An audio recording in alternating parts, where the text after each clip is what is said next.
Hello student, this is Ankit Tiwari from rise academy. मैं आ गया हूं आपके लिए एक नया सा वीडियो लेके और बहुत ही इंपॉर्टेंट वीडियो लेके आपके बोर्ड के एग्जाम के लिए। जैसे आपके बोर्ड में अभी साइंस 1 की अगर हम बात करें, क्योंकि आज का वीडियो पूरा साइंस 1 पे होने वाला है और आज के वीडियो में हम सॉल्व करने वाले हैं साइंस 1 से रिलेटेड न्यूमेरिकल्स जो आपको दिए गए हैं। वो एक ही वीडियो रहेगा, एक ही वीडियो के अंदर पूरे जितने भी साइंस 1 आपके जितने भी चैप्टर्स हैं, जो भी टोटल चैप्टर्स हैं, उनमें जो जो न्यूमेरिकल्स हैं, एक्सरसाइज के न्यूमेरिकल्स, वो हम सॉल्व करेंगे। उनके बेस पे कुछ कंसेप्ट हम देख लेंगे। ये सारी चीज़ें हम कंप्लीट करेंगे। ट्राई करेंगे कि कम से कम टाइम में ये सारे न्यूमेरिकल्स हो जाए, क्योंकि एग्जाम टाइम चल रहा है आपका, तो आप भी जल्दी से जल्दी बिना ज़्यादा टाइम लगाए ये सारे न्यूमेरिकल्स को पढ़ के खत्म कर सकें। ठीक है, तो टाइम नहीं गंवाते हैं, सीधा हम स्टार्ट करते हैं पहले चैप्टर से। चैप्टर नंबर 1 जो ग्रेविटेशन है आपका, उसमें कुछ देखा जाए टोटल है 1 2 3 4 5 6 7 न्यूमेरिकल्स हैं। 7 न्यूमेरिकल में से अगर मैं सच बोलूँ तो न्यूमेरिकल्स ईजी है गाइस, बस खाली आपको थोड़ा कंसेप्ट का ध्यान रखना है और थोड़े से कैलकुलेशंस हैं इसमें, तो उन कैलकुलेशन के ऊपर ध्यान देना है। ठीक है, तो चलते हैं और स्टार्ट करते हैं हम हमारा टॉपिक, जिसका नाम है ग्रेविटेशन के न्यूमेरिकल्स। ठीक है, न्यूमेरिकल से पहले कुछ चीज़ें आपको बिल्कुल आनी चाहिए, जैसे फॉर्मूलाज होते हैं, इंपॉर्टेंट फॉर्मूलाज, तो वो सब आपको पता होना चाहिए। तो फटाफट मैं पहले फॉर्मूलाज लिख देता हूँ। सबसे पहले अगर हमें एक फॉर्मूला आपको पता ही होना चाहिए ग्रेविटेशनल फोर्स का। ग्रेविटेशनल फोर्स किसका फॉर्मूला बच्चों? Gravitational force. तो ग्रेविटेशनल फोर्स का फॉर्मूला होता है capital G capital M small m divided by, या m1 m2 divided by D का square. m1 m2 divided by D का स्क्वायर, ये फोर्स का फॉर्मूला है। ग्रेविटेशनल फोर्स, अगर फोर्स पूछा जाए तब आप ये वाला फॉर्मूला लगाओगे, ग्रेविटेशनल फोर्स पूछा जा रहा है तो। ठीक है, कैपिटल जी की वैल्यू बच्चों ध्यान में रखोगे 6.67 इंटू 10⁻⁻11 न्यूटन मीटर स्क्वायर पर केजी स्क्वायर। ये भी आपको ध्यान में रखना है। ठीक है, और थोड़ा हम आगे बढ़ते हैं, देखते हैं कैसे चल रही है हमारे और फॉर्मूलाज। एक और क्वेश्चन पूछता है आपको एग्जाम में, ग्रेविटी। तो ग्रेविटी का फॉर्मूला बच्चों क्या होता है? तो ग्रेविटी का फॉर्मूला होता है g is equal to capital G capital M divided by R का स्क्वायर। ये याद रखेंगे, कुछ चीज़ें यहाँ पे बहुत अच्छे से आप ध्यान में रखोगे। ये आर जो है ये रेडियस है, ये आर क्या है? हमारा रेडियस है। कैपिटल जी हमारा यूनिवर्सल ग्रेविटेशनल कांस्टेंट है। एम जो है मास ऑफ द प्लैनेट है, जिस प्लैनेट की आप ग्रेविटी निकाल रहे हो उसका मास, और जिस प्लैनेट की आप ग्रेविटी निकाल रहे हो उसका रेडियस। ये ध्यान में रहे, ये फिक्स वैल्यू है। ये एम भी फिक्स है, आर भी फिक्स है, जी, इसलिए जी की वैल्यू कांस्टेंट होती है। खैर, यहाँ पे डी जो है वो क्या है? सेंटर से लेके दूसरे बॉडी के सेंटर तक का डिस्टेंस, और दोनों बॉडी का m1 m2 मास हो गया। ठीक है, अगर आपने पहले देखे होंगे वीडियोस तो उसमें ये सारी चीजें हमने डिस्कस की हुई है। ठीक, आगे बढ़ते हैं। और कौन से फॉर्मूलाज हमें यूज में आ सकते हैं? तो और यूज में आने वाले फॉर्मूलाज में से एक आता है न्यूटन के 3 equation, Newton's equation of motion. Newton के जो मोशन के इक्वेशंस हैं वो हमें यूज में होने वाले हैं, यूज में आने वाले हैं। ठीक है, तो कौन कौन से इक्वेशन थे? पहला फर्स्ट वन क्या था हमारा? v is equal to u plus a t. बच्चों ये आपने पढ़ा था कहाँ पे? ये सारी चीजें आपने पढ़ी थी 9th के फर्स्ट चैप्टर में, लॉज ऑफ मोशन में। दूसरा अगर हम बात करें दूसरा इक्वेशन, तो s is equal to u t plus half a t square. और तीसरी की अगर हम बात करें तो होगा v square is equal to u square plus 2as। इतनी सारी चीजें हमारे पास हैं। ये फॉर्मूलाज अगर आपको आते हैं तो मुझे नहीं लगता कि ज़्यादा कुछ प्रॉब्लम होगी आपको सॉल्व करने में पहले चैप्टर के न्यूमेरिकल्स को। फिर से एक बार फॉर्मूलाज पढ़ लेंगे, एक बार वहां से फॉर्मूला देखें। ग्रेविटेशनल फोर्स का फॉर्मूला क्या है? Capital G m1 m2 divided by D का square, where D is the distance between centre to centre, m1 m2 is the mass of the bodies, and g small g अगर gravity पूछा जा रहा है, acceleration पूछा जा रहा है, तो उसका फॉर्मूला है capital G capital M divided by R का square. R is the radius of the planet. Newton की 3 इक्वेशन का भी इसमें यूज है। कौन कौन से? v is equal to u plus a t, s is equal to u t plus half a t square, and v square is equal to u square plus 2as। हाँ, कुछ ऐसी जगह आ सकती है जहां पे केपलर का थर्ड लॉ यूज हो। केपलर का थर्ड लॉ, तो केपलर का थर्ड लॉ यहाँ पे, चल ठीक है, जब यूज में आएगा तब हम लिख लेंगे, अभी तो फिलहाल नीचे लिखने की जरूरत नहीं है। जैसे ही यूज में आएगा हम वहां पे उस टाइम पे लिख लेंगे। ठीक है, थर्ड लॉ बस आपको याद रहना चाहिए, T square is equal to R का cube. T square is directly proportional to R cube. ठीक है, स्टार्ट करें क्वेश्चन। चलो, पहला एक्सरसाइज का क्वेश्चन नंबर 1 देखते क्या दिया उन्होंने। An object takes 5 second to reach the ground from a height. ये मान लेते हैं ग्राउंड है, ये रहा ऑब्जेक्ट, यहां से ऑब्जेक्ट नीचे गिरने में जो टाइम ले रहा है, टाइम वो है 5 सेकेंड। कितना सेकेंड ले रहा है? 5 second to reach the ground from a height of 5 metre. और ये जो हाइट है बच्चों, ये भी हमें बोला जा रहा है कितना मीटर है, 5 मीटर। मतलब हाइट भी हमें 5 मीटर दिया हुआ है और हमें टाइम भी दिया है 5 second. What is the value of ji on the planet? हमें पूछा गया है जी की वैल्यू, प्लैनेट की जी की वैल्यू कितनी है, मतलब ग्रेविटी की वैल्यू। ठीक है, मतलब ये कुछ और नहीं है, ये एक एक्सेलरेशन है। मतलब हमसे क्या पूछा जा रहा है बच्चों, एक्सेलरेशन। चलो देखते हैं फटाफट क्या क्या दिया है। तो गिवन पार्ट में हमें हमें दिया हुआ है, टाइम दिया हुआ है 5 सेकेंड, हाइट हमें दी हुई है कितना, 5 मीटर, मतलब डिस्प्लेसमेंट है, ये डिस्प्लेसमेंट है। हमसे पूछा जा रहा है जी की वैल्यू, मतलब एक्सेलरेशन हमसे पूछा जा रहा है। तो हम सॉल्व करना स्टार्ट करते हैं इसको। यहां पे सॉल्व करता हूं मैं इस साइड, देखो जरा, इजी क्वेश्चन है, बहुत इजी क्वेश्चन है। देखो क्या स्ट्रेट लाइन मोशन है, यस। क्या क्या दिया है हमें, एक्सल टाइम दिया है, और क्या दिया है हमें, हाइट दिया, मतलब डिस्प्लेसमेंट दिया है। तो हम इनमें इन तीनों में से कोई भी एक चीज यूज कर सकते हैं। क्या क्या गिवन है, टाइम और डिस्प्लेसमेंट, तो ये दोनों जिसमें हो वो यूज करो। देखो दूसरा वाला जरा, s is equal to u t plus half a t square. इसमें टाइम भी है और टाइम भी हमें दिया हुआ है और डिस्प्लेसमेंट भी हमें दिया हुआ है, हमें फाइंड आउट करना है एक्सेलरेशन। चल तो यही वाला यूज कर लेते हैं। तो क्या हो जाएगा, s is equal to u t plus half a t square. ठीक, यही हम यूज कर रहे हैं, देखते हैं क्या होता है। एस डिस्प्लेसमेंट कितना है, एच डिस्प्लेसमेंट 5 है। अब यहां ध्यान देना, यू की बात करें तो जब इसको यहां से ड्रॉप किया गया तो इसकी इनिशियल वेलोसिटी तो बच्चों जीरो रही होगी। इनिशियल, अभी जस्ट इसको छोड़ा गया है तो इसकी इनिशियल वेलोसिटी कितनी रही होगी, जीरो। तो जीरो इंटू टाइम कितना है हमारा, 5 सेकेंड, 5 प्लस 1/2 इंटू एक्सेलरेशन जो हमें फाइंड आउट करना है। तो एक्सेलरेशन इंटू टी का स्क्वायर, टाइम कितना है 5, तो 5 का स्क्वायर। क्लियर हुआ, ओके। तो क्या आ जाएगा हमारा, 5 is equal to 5 into zero, zero plus 1/2 a into 25। 5 का स्क्वायर कितना होता है, 25। ठीक है, 2 को यहां भेज देंगे, ये जीरो तो हट गया, 2 को यहां भेजेंगे तो ये हो जाएगा 10 is equal to a into 25। So a is equal to 10/25। अगर हम इसको कैलकुलेट करने जाएंगे बच्चों तो हमारा आंसर कितना आ जाएगा, अगर मैं ए इज इक्वल टू 0 पॉइंट, अगर मैं कैंसिल करूँ पॉइंट लगाऊंगा, 1 0 100 हो जाएगा, 25 4 जा तो 0.4 मीटर पर सेकेंड स्क्वायर। यही है एक्सेलरेशन। और आपको पता है बच्चों कि जो एक्सेलरेशन होता है वही ग्रेविटी होती है, तो मतलब ग्रेविटी की वैल्यू भी क्या है, 0.4 मीटर पर सेकेंड स्क्वायर। मतलब जो भी प्लैनेट है ये, उसकी gravity 0.4 metre per second square है, बहुत कम है। ठीक है, तो आई डोंट थिंक कि आपको कुछ ज्यादा प्रॉब्लम हुई होगी क्वेश्चन में। फिर से एक बार देख लो क्या बोला था उन्होंने, एक बॉडी है जो, एक कोई बॉडी है या कोई भी चीज है जो 5 मीटर हाइट पे है, वहां से उसे छोड़ा गया, नीचे गिरने में उसको 5 सेकंड लगे। कितनी हाइट से छोड़ा गया, 5 मीटर के। हमसे पूछा जा रहा है बताओ उसकी, उस प्लैनेट की ग्रेविटी कितनी है। ग्रेविटी ने ही तो उसे खींचा है ना इस तरफ। ठीक है, तो ग्रेविटी कितनी है, तो हमने क्या किया, s is equal to u t plus half a t square लगा दिया और सीधा जो जो वैल्यूज दी, एस मतलब क्या, डिस्प्लेसमेंट। तो अगर बॉडी यहां से यहां आ रही है तो यही तो उसका डिस्प्लेसमेंट होगा ना। तो ये हो जाएगा 5, ये 0 into 5 plus half into A T का square, A where T is what, 5 का स्क्वायर। सारी वैल्यूज हमने कैलकुलेट किया तो हमें जी की वैल्यू कितनी मिल गई, 0.4 मीटर पर सेकेंड स्क्वायर। बहुत ज्यादा, थोड़ा सा फास्ट में जाने की कोशिश करूंगा, क्यों, क्योंकि आपके पास भी टाइम कम है, मेरे पास भी टाइम कम है, तो आप जल्दी जल्दी इन चीजों को देखते रहें। अगर आपको लगे बहुत फास्ट जा रहा हूं तो थोड़ा स्लो कर ले उसको। ठीक है, चलो रब किया जाए, क्वेश्चन नंबर सेकंड पे चलें। ओके, जब तक मैं रब करूं तब तक आप क्वेश्चन नंबर सेकंड रीड करें और साथ ही साथ फटाफट चैनल को लाइक एंड सब्सक्राइब भी कर दें, क्योंकि जितना आप इस चैनल को लाइक एंड सब्सक्राइब करोगे उतना ही ज्यादा स्टूडेंट्स तक ये वीडियोस पहुंचेंगे, और जितना पहुंचेंगे उतना ही उनके लिए वो यूजफुल होगा। तो हम देखते हैं क्वेश्चन नंबर 2। क्वेश्चन नंबर 2 मतलब बी हमें देखो क्या बोला जा रहा है। इन्होंने बोला the radius of a planet A is half the radius of a planet B.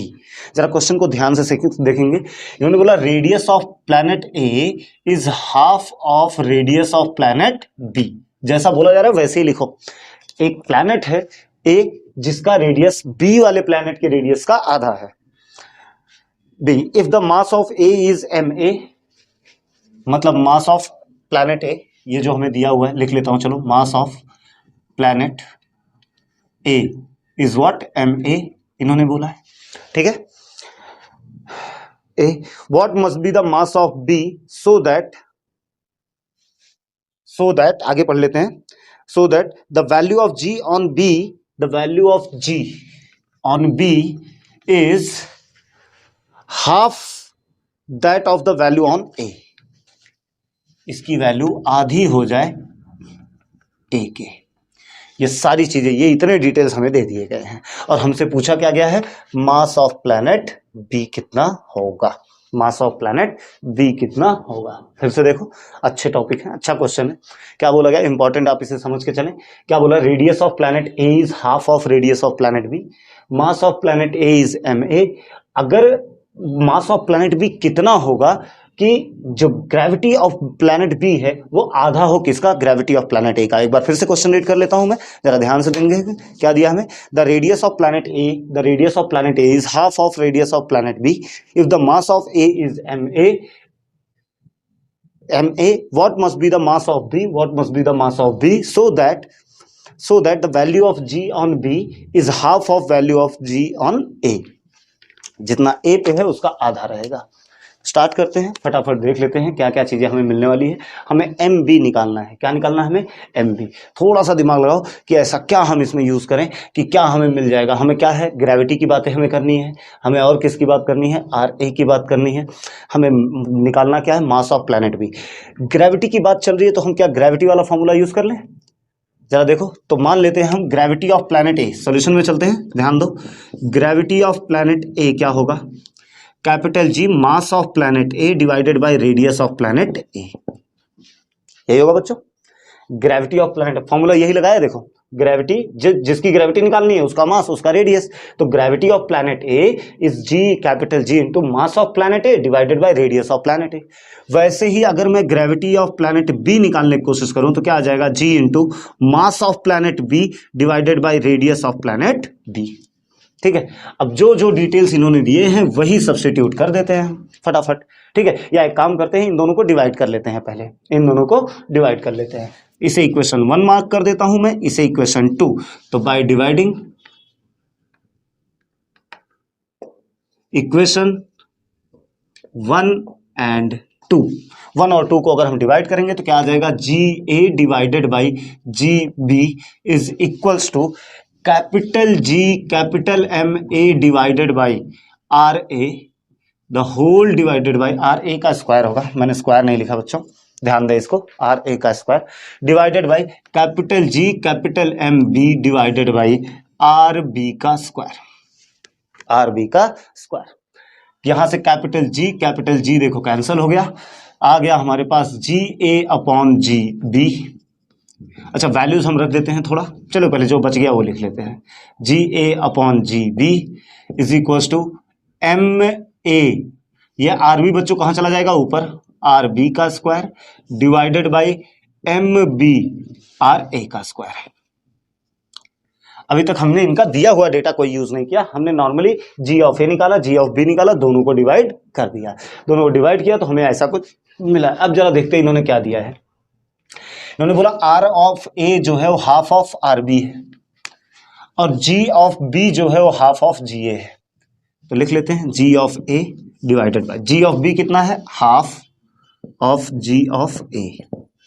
Clear, जैसा उन्होंने बोला वैसा ही लिख दिया, जी ऑफ बी की जगह half of G of A is equal to mass of A into radius of B का square divided by mass of B into R A कितना है, हाफ ऑफ आर बी का स्क्वायर। भूलना मत, square करना मत भूल जाना। चलो देखते हैं और कुछ कैंसिल हो रहा है। जी ए से जी ए बच्चों कैंसिल हो गया, ये 2 चले जाएगा ऊपर, तो हमारा कैलकुलेशन कुछ ऐसा बनेगा कि 2 is equals to M A R B का square divided by M B into 1 upon 2 का स्क्वायर 4, 1 अपॉन 4 और आर बी का स्क्वायर, आर बी का स्क्वायर यहां से कैंसिल हो गया। ठीक है, सो 2m, ये 4 चले जाएगा ऊपर, तो 2 is equal to 4ma divided by M B. अब हमसे पूछा क्या है, चलो वो देखते हैं। हमसे पूछा mass of B, mass of B पूछा तो इसको यहां ले लेते हैं, 2 को यहां ले लेते हैं, तो M B is equal to 4ma divided by 2, 2 1 जा 2, 2 जा 4, mass of B will be 2 into mass of A. मतलब एक वाली बॉडी का जो मास था उसका डबल होगा इसका मास, उसका क्या होगा, डबल। एक बार देख लेते हैं, हाँ बराबर करेक्ट है आंसर हमारा, डबल होगा इसका मास। क्वेश्चन जरा ध्यान से देखें, इंपॉर्टेंट क्वेश्चन था ये, अच्छा क्वेश्चन था। उन्होंने बोला कि एक का रेडियस इतना है, मास उस सेकंड वाली बॉडी का क्या हो कि ग्रेविटी इतनी हो जाए। तो सबसे पहले हमने दोनों प्लैनेट का हमने निकाला ग्रेविटी, दोनों को डिवाइड किया क्योंकि दोनों का आपस में रिलेशन पूछा गया है, दोनों को डिवाइड किया, एक रिलेशन बन के आया। फिर जैसा उन्होंने क्वेश्चन दिया वैसे वैल्यू सब्स्टिट्यूट करके कैंसिल करके आंसर ला दिया हमने। तो टफ नहीं है, एक बार क्वेश्चन को प्रैक्टिस जरूर कर लेना, एक बार अगर नहीं समझे तो एक बार फिर से जरूर देख लेना, उसके बाद प्रैक्टिस करना, हो जाएगा सॉल्व। ठीक है, बढ़े नेक्स्ट क्वेश्चन की तरफ। चलो सी वाला क्वेश्चन देखते हैं।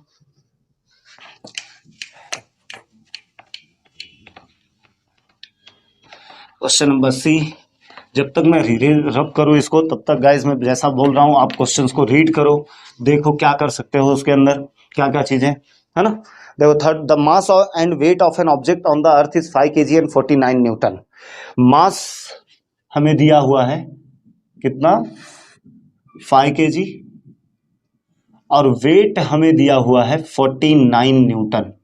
ठीक है, respective what will be there values on the moon, हमें बोला जा रहा है कि उसकी वैल्यू क्या होगी मून पे। Assume that the acceleration due to gravity on the moon is 1/6 of that on the earth. Gravity on moon is 1/6 time gravity on earth, ये हमें दिया हुआ है। ठीक है, स्टार्ट करें। देखो सॉल्यूशन, ये सी है।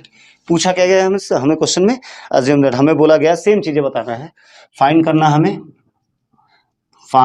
करना है mass at moon and weight. ठीक है, दो चीजें मून के ऊपर बतानी है। अर्थ पे वो बॉडी, ये अर्थ का मास है, अर्थ का वेट है। अर्थ पे कोई बॉडी है, उसका मास 5 kg है, वेट उसका 49 न्यूटन है। हमसे पूछा जा रहा है मून के ऊपर उसका मास और वेट कितना होगा अगर मून की ग्रेविटी अर्थ की ग्रेविटी से 6 टाइम कम है। तो देखते हैं, सॉल्यूशन पे चलते हैं। चलो पहले तो ये दिमाग में रखो कि किसी बॉडी का मास नहीं चेंज होता, चाहे प्लैनेट कहीं पे भी रहो, यूनिवर्स के किसी भी कोने में रहो, मास में कोई चेंजेस नहीं आते। Mass is the amount of matter present in the body के अंदर कितना मैटर प्रेजेंट है। तो वो चाहे यहाँ रहो चाहे कहीं पे भी रहो, उतने ही मैटर आपकी बॉडी में रहेंगे, कोई एक्सटर्नल फोर्स एक्ट नहीं करना चाहिए। तो सिंपल है कि मास तो बॉडी का चेंज होता नहीं, मतलब मास जो अर्थ पे था वही मास कहाँ रहेगा, मून पे। तो mass is constant for whole universe, so mass of the body on moon will be same as on earth, same as on earth, मतलब मास एट मून क्या हो जाएगा, 5 kg। पहला वाला आंसर तो डायरेक्ट मिल गया कि मास तो बदलने नहीं वाला, तो 5 kg रहेगा। अब बात करते हैं वेट ऑन द मून। तो वेट ऑन द मून क्या होगा, मास into gravity of the moon. याद रखना मैंने यहाँ फॉर्मूला नहीं लिखा है, बट आप ध्यान दे लो, यहाँ पे लिख देता हूँ मैं, यहाँ लिख दूँ, यहाँ लिख दूँ, यहाँ लिख देता हूँ कि वेट क्या होता है, मास इनटू ग्रेविटी। ठीक है, मास इनटू ग्रेविटी। तो वेट ऑन द मून हमें निकालना है, तो मास इनटू ग्रेविटी ऑफ मून निकाल लेते हैं, बट ग्रेविटी ऑफ मून तो हमें पता नहीं है, तो ग्रेविटी ऑफ मून पहले निकाल लेते हैं। ग्रेविटी ऑफ मून कितना है हमारा, 1/6 टाइम्स ग्रेविटी ऑफ अर्थ। चलो 1/6 टाइम ग्रेविटी ऑफ अर्थ कितना है, 9.8 बच्चों, कितना है 9.8।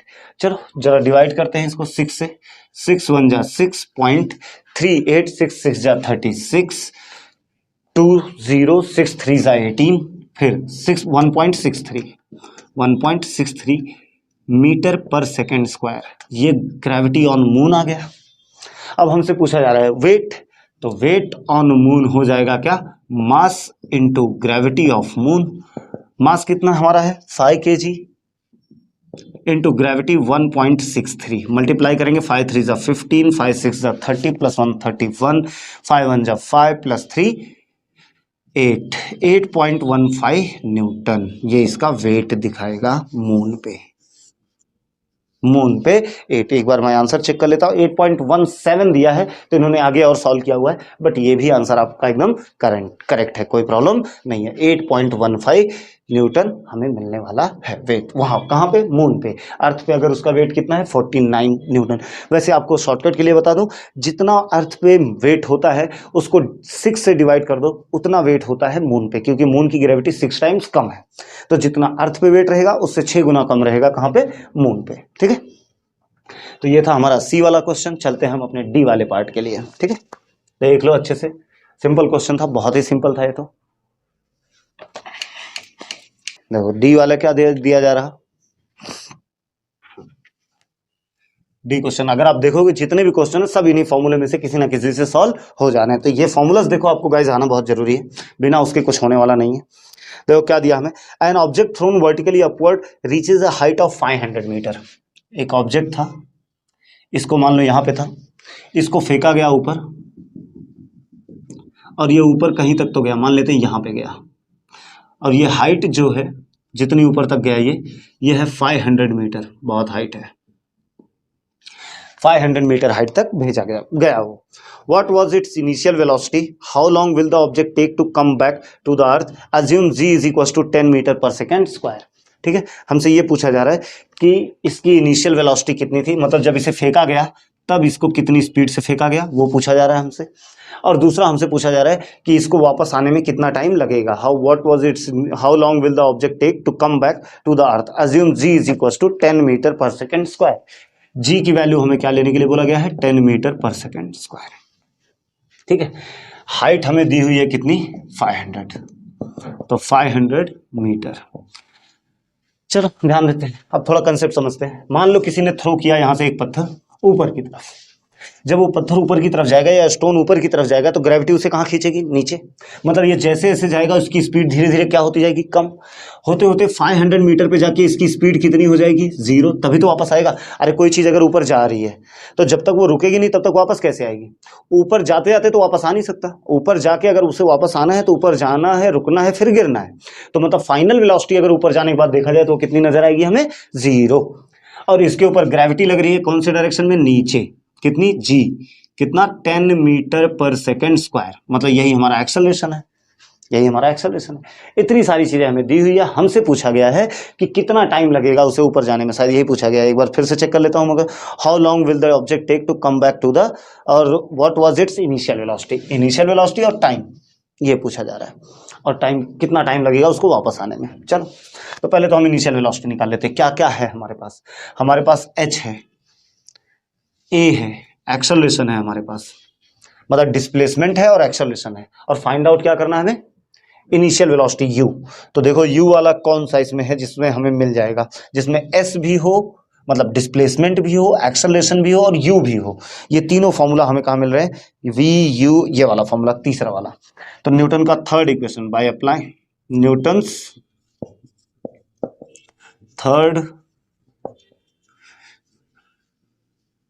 Equation of motion, Newton's third equation of motion. चलो देखते हैं क्या है। v square is equal to u square plus 2as बच्चों। ठीक है, देखते हैं क्या आता है। v की वैल्यू कितनी है जाने के बाद? 0, तो 0 का स्क्वायर, u हमें फाइंड आउट करना है, प्लस 2 इंटू a कितना है हमारा? एक्सेलरेशन कितना है? 10, और s कितना है हमारा? 500। बोलो क्लियर है? इजी था। क्या आ जाएगा? 0 is equal to u square plus 500 into 10 करेंगे तो एक और 0, 5 टू ज़ 10, 5 टू ज़ 10 हो गया, और कितने जीरोस? 1 2 3, 1 2 3, 10,000 को इस साइड ले लेंगे तो आ जाएगा u square is equal to minus 10,000।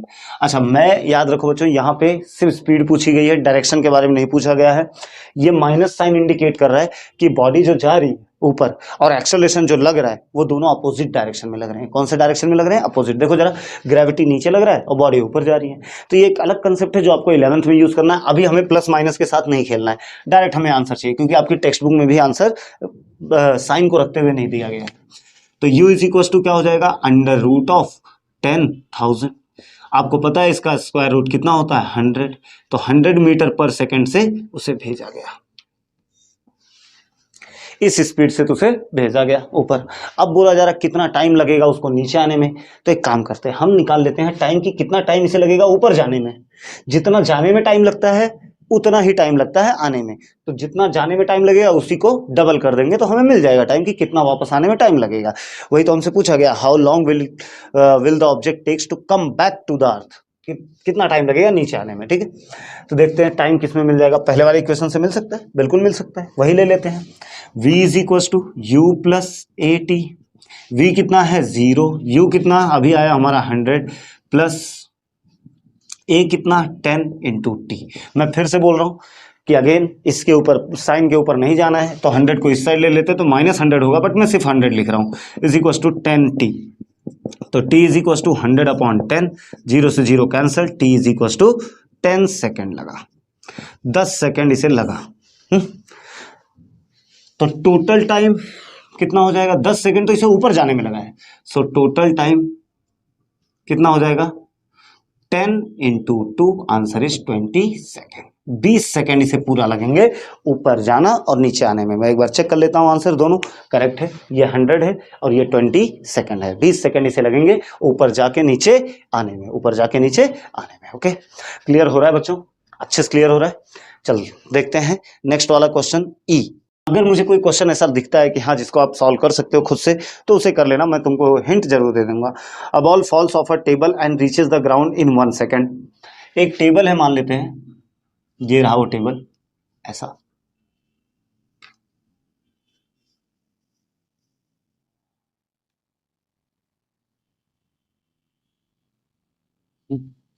Table के ऊपर ध्यान ना दो, बस खाली क्वेश्चन के ऊपर ध्यान दो। Falls off a table reaches the ground in 1 second. इसके ऊपर कोई एक बॉल पड़ा हुआ था जो नीचे गिर गया, और गिरने में उसने कितना टाइम लगाया 1 सेकेंड। ठीक है, 1 सेकेंड लगाया। अब बोला जा रहा है assuming g is equals to 10 metre per second, calculate the its speed on reaching the ground and height of the table. दो चीजें निकालनी है कि ये जब नीचे गिरा तब इसकी स्पीड कितनी थी और टेबल की हाइट कितनी है, टेबल की हाइट।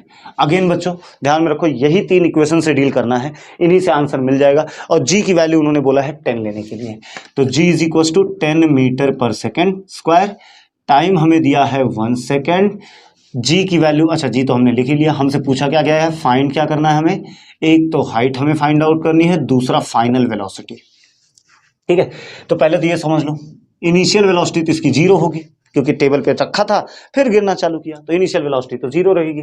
तो कौन सा लगाया जाए, एक्सेलरेशन भी पता है, इनिशियल वेलोसिटी भी पता है, टाइम भी पता है, तो पहले फाइनल वेलोसिटी ही निकाल लेते हैं। तो सॉल्यूशन में चलते हैं, पहले क्या v is equal to u plus a t लगा लेते हैं। v की वैल्यू हमें पता नहीं है, u हमें पता है कितना है 0, a की वैल्यू 10 लेनी है और टाइम कितना लगा हमारा 1 सेकेंड, तो 10 इंटू 1 आ जाएगा 10 मीटर पर सेकेंड। चलो वेलोसिटी तो मिल गई हमें। अब दूसरा पूछा है हमें हाइट, ये डिस्प्लेसमेंट, तो कौन सा लगाया जाए, चाहे ये लगा दो चाहे ये लगा दो, दोनों लगाने से काम बन जाएगा। एक काम करते हैं हम सेकेंड वन लगा देते हैं, देखो क्या आ जाएगा, s is equal to u t plus half a t square. देखो हमेशा ये जरूर चेक करो क्या दिया है क्या पूछा है, और जो दिया है जो पूछा है उनसे मिलता जुलता जो फॉर्मूला हो उसे ट्राई करो, मिल जाएगा आंसर। तो s इज इक्वल टू कितना आ जाएगा, u की वैल्यू बच्चों 0 है, इंटू टी 1 है, हाफ इंटू एक्सेलरेशन 10 है और t 1 है, 1 का स्क्वायर। ठीक है, s इज इक्वल टू ये तो 0 हो गया, 2 1 जा 2, 2 5 जा 10। अच्छा 1 का स्क्वायर कितना आता है 1, 1 5 जा 5, तो बच गया 5 मीटर। डिस्प्लेसमेंट भी हमारा मिल गया, मतलब हाइट भी हमारी कितनी है 5 मीटर, 5 मीटर से उसे गिराया गया है। यही क्वेश्चन हमें पूछे गए थे, एक बार चेक कर लेता हूं, 10 metre per second and 5 metre. हाँ बिल्कुल करेक्ट है, कोई डाउट नहीं है, समझा। ये था हमारा क्वेश्चन नंबर ई। तो बहुत सारे इजी क्वेश्चंस भी हैं इसमें, हालांकि ज्यादा मार्क का चैप्टर नहीं है, बट न्यूमेरिकल्स इसमें ज्यादा है तो पूछे जा सकते हैं। ठीक है, आगे बढ़ते हैं, रब करूं इसको, चलते हैं। एफ वाला क्वेश्चन क्या दिया है, अच्छा क्वेश्चन है, क्या बोला इन्होंने, the masses of the earth and moon are. ठीक है, ये मान लेते हैं अर्थ, ये मान लेते हैं हम मून। ठीक है, मास ऑफ द अर्थ हमें दिया है कितना 6 into 10 to the power 24 kg। ठीक है, मास ऑफ द मून हमें दिया हुआ है 7.4 इंटू 10⁻22 kg। आप भी याद रख लें वैल्यूज तो ज़्यादा अच्छा होगा, ठीक है। आगे हमें दिया हुआ है the distance between them is 3 into 3.84। Distance हमें जो दिया है वो है 3.84 माइनस 10⁻6 मीटर, 6 या 7 है, 5 किलोमीटर से, किलोमीटर में हमें दिया हुआ है 5 किलोमीटर्स। अगर बट हमें मीटर में कन्वर्ट चाहिए रहेगा ये, तो इसलिए अभी से ही हम कन्वर्ट करके रख लेते हैं 3.84 इंटू 10⁻5 प्लस 3 कितना होता है 8 मीटर। अरे किलोमीटर में 1000 मीटर होता है, 1000 मीटर मतलब कितने जीरो, 3 जीरो, तो 5 में 3 ऐड कर दिया, 10⁸ मीटर। अब क्या पूछा इन्होंने, calculate the gravitational force of attraction. Gravitational force of attraction मैंने बताया था, जब ऐसा पूछे तो ये वाला फॉर्मूला लगाना है। अच्छा और भी कुछ दिया है, कैपिटल जी की वैल्यू भी उन्होंने दी है 6.67 इंटू 10⁻11 न्यूटन मीटर स्क्वायर पर केजी स्क्वायर। ठीक है, चलो स्टार्ट करते हैं। ये रहा हमारा डिस्टेंस, इनके बीच में लगने वाला फोर्स हमसे पूछा जा रहा है।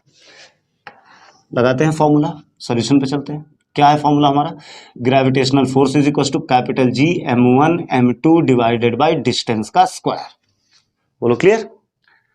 तो क्या आ जाएगा हमारा F is equal to capital G 6.67 into 10⁻11। m1 की अगर हम बात करें तो वो कितना है 6 इंटू 10⁻24। अगर हम m2 की बात करें तो वो कितना है 7.4 इंटू 10⁻22 डिवाइडेड बाय डिस्टेंस का स्क्वायर। डिस्टेंस कितना है 3.84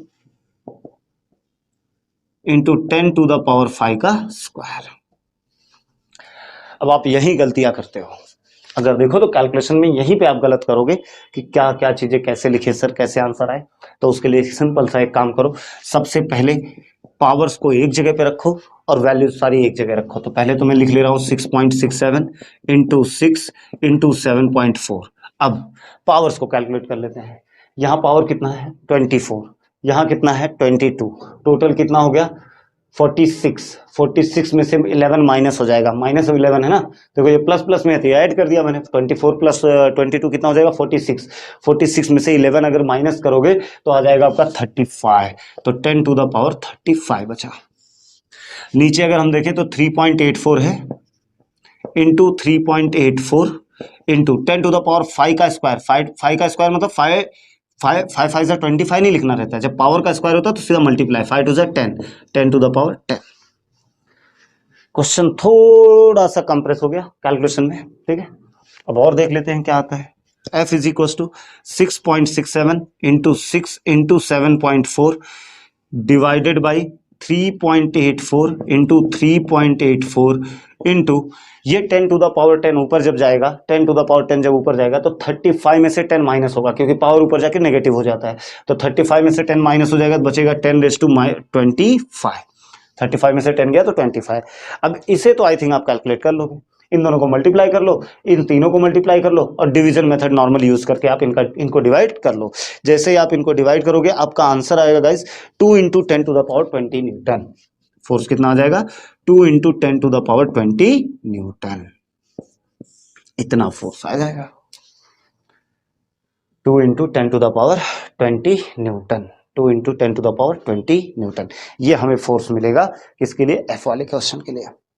ठीक है, तो इजी क्वेश्चन था, टफ नहीं था, पूरा फॉर्मूला बेस्ड था, बस खाली कैलकुलेशन में थोड़ी बहुत प्रॉब्लम तुम कर सकते हो।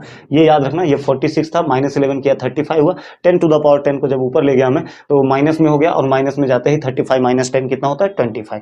इसको मैंने अलग रखा, इसको कैलकुलेट करना, फिर पावर को इधर उधर शिफ्ट करोगे तो आंसर आ जाएगा आपका 2 इंटू 10⁻20 न्यूटन, 2 इंटू 10⁻20 न्यूटन।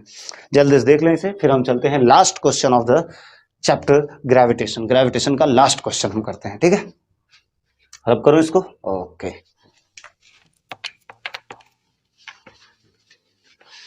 जिन्होंने अभी तक चैनल को लाइक एंड सब्सक्राइब नहीं किया है वो तुरंत ही उसे कर लें, क्योंकि इसके बाद और भी इंपॉर्टेंट वीडियोस आने वाले हैं गाइस। मतलब थियरी पार्ट के लिए भी आएगा और बाकी के जो सब्जेक्ट्स हैं उनके लिए भी वीडियोस आते रहेंगे, तो आप बिल्कुल देखते रहिए इसको और लाइक एंड सब्सक्राइब करते रहें जी। लास्ट क्वेश्चन क्या दिया है, the mass of the earth is 6 into 10⁻24 kg। Mass of अर्थ हमें दिया है 6 इंटू 10⁻24 kg। और क्या दिया हमें, the distance between the earth and sun is 1.5 into 10⁻11 metre. Distance हमें दिया है कितना, 1.5 इंटू 10⁻11 मीटर।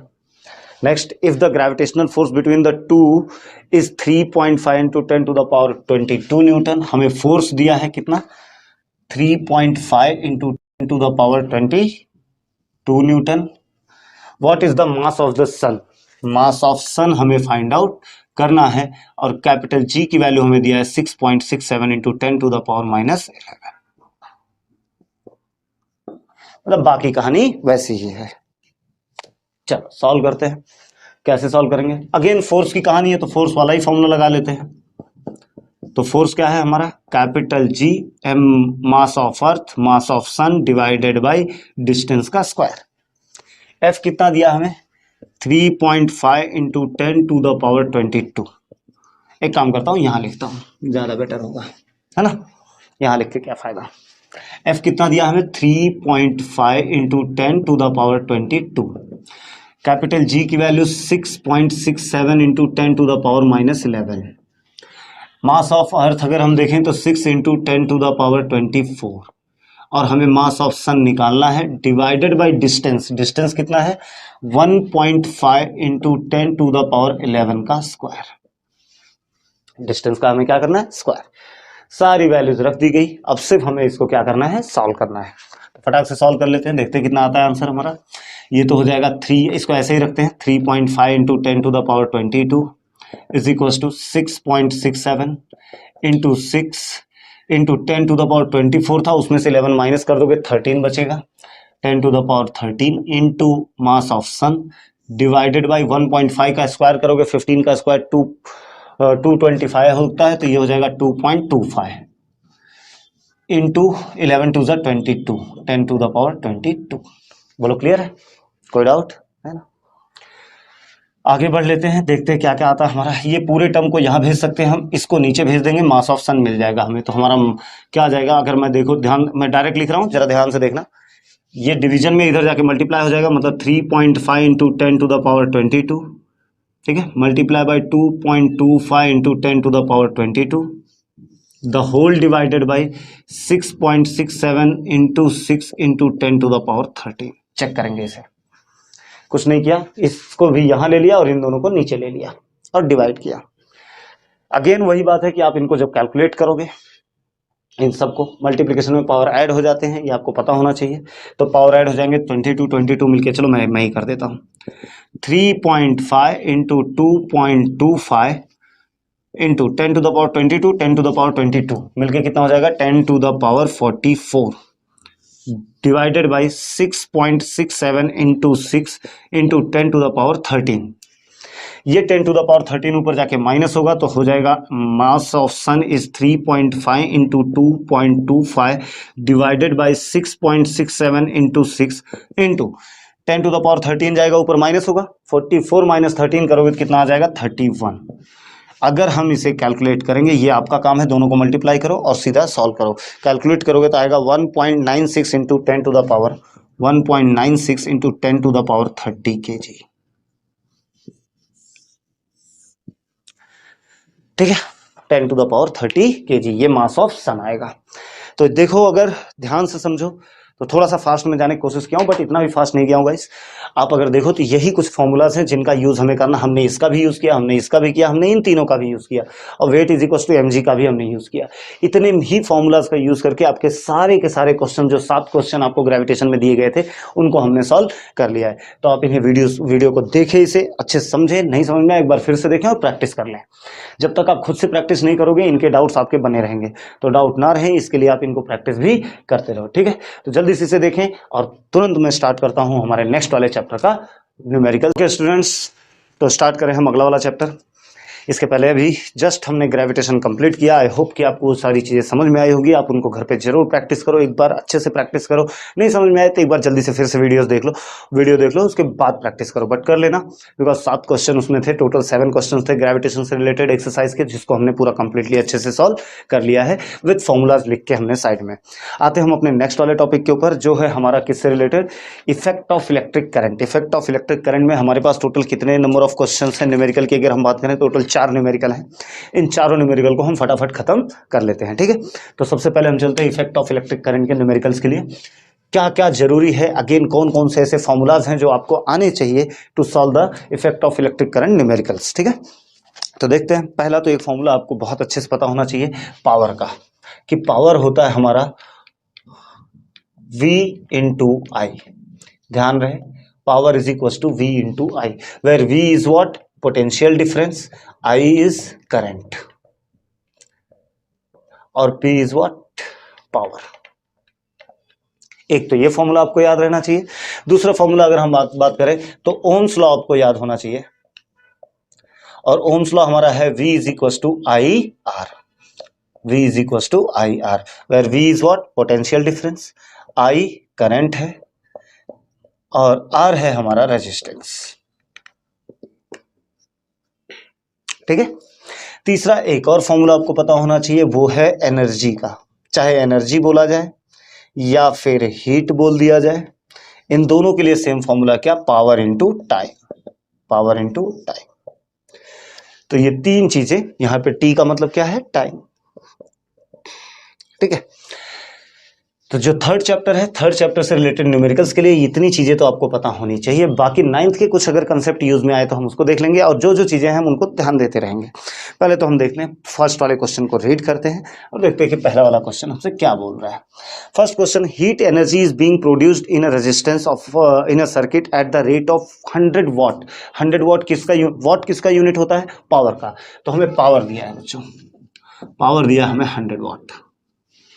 और देखते हैं आगे, the current of 3 ampere is flowing in the circuit. Current कितने का फ्लो हो रहा है, 3 एम्पियर का, ठीक है। हमसे क्या, the current is of 3 ampere is flowing in the circuit, what must be the value of resistance. हमसे पूछा गया है आर, ठीक है। चलो स्टार्ट करते हैं, सोल्यूशन में चलते हैं, देखते हैं रेजिस्टेंस।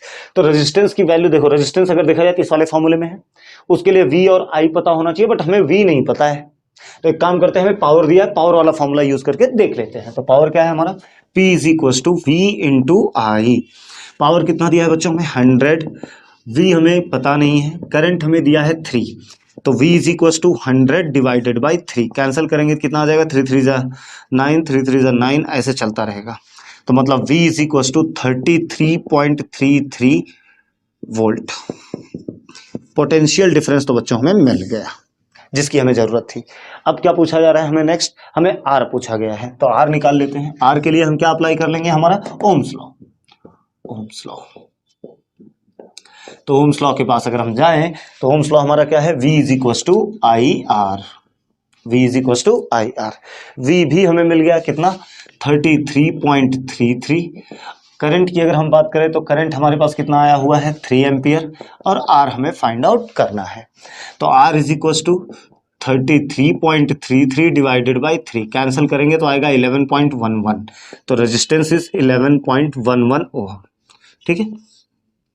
देख लेते हैं, एक बार चेक कर लेते हैं आपकी बुक में, आंसर 11 ओम करेक्ट है। उन्होंने सिर्फ 11 लिया है क्योंकि ये वैल्यू बहुत छोटी है तो निगलेक्ट कर दिया, तो अप्रॉक्सीमेटली हम भी बोल सकते हैं इसे क्या है, 11 ओम। अगर आप 11.11 लिखते हो तो भी आपको पूरे मार्क्स मिलेंगे, कोई प्रॉब्लम नहीं है, ठीक है। तो ये तो था एक छोटा सा पहला सा क्वेश्चन जो फटाफट तुरंत सॉल्व हो गया। चलते हम बी वाले की तरफ कि कैसे, ये फॉर्मूला सिर्फ ध्यान में रखो, आपसे आराम से आपसे क्वेश्चन सॉल्व हो जाएंगे। देखते हैं हम बी वाला क्वेश्चन क्या दिया हमें, देखो जरा। बी वाले क्वेश्चन में हमें बोला गया 2 tungsten bulb of what is 100 what and 60 what. मतलब हमें दिया गया है बी वाले क्वेश्चन में 2 बल्ब हैं, तो एक का पावर हमें दिया हुआ है P1 दिया है हमें 100 वॉट का एक बल्ब है, और दूसरा जो बल्ब है उसका पावर है 60 वॉट, ठीक है। फिर बोला गया work on the 220 potential difference, मतलब पोटेंशियल डिफरेंस V हमें दिया है कितना, 220 वोल्ट। हमसे क्या पूछा जाएगा, if they are connected in parallel, connected in parallel, ठीक है, कनेक्टेड इन पैरेलल। हमसे क्या पूछा जा रहा है, find how much current will flow in the main conductor, total current कितना फ्लो हो रहा है, फाइंड क्या करना है हमें, टोटल करंट। थोड़ा सा ये वाले कंसेप्ट को ध्यान देंगे, बाकी तो क्वेश्चन बहुत इजी है। कनेक्टेड इन पैरेलल, पैरेलल मतलब ऐसे कुछ कनेक्ट होंगे,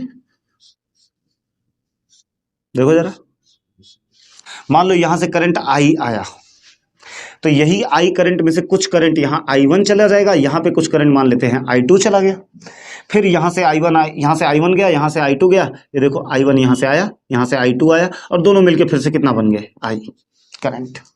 पैरेलल कॉम्बिनेशन का मतलब यही है।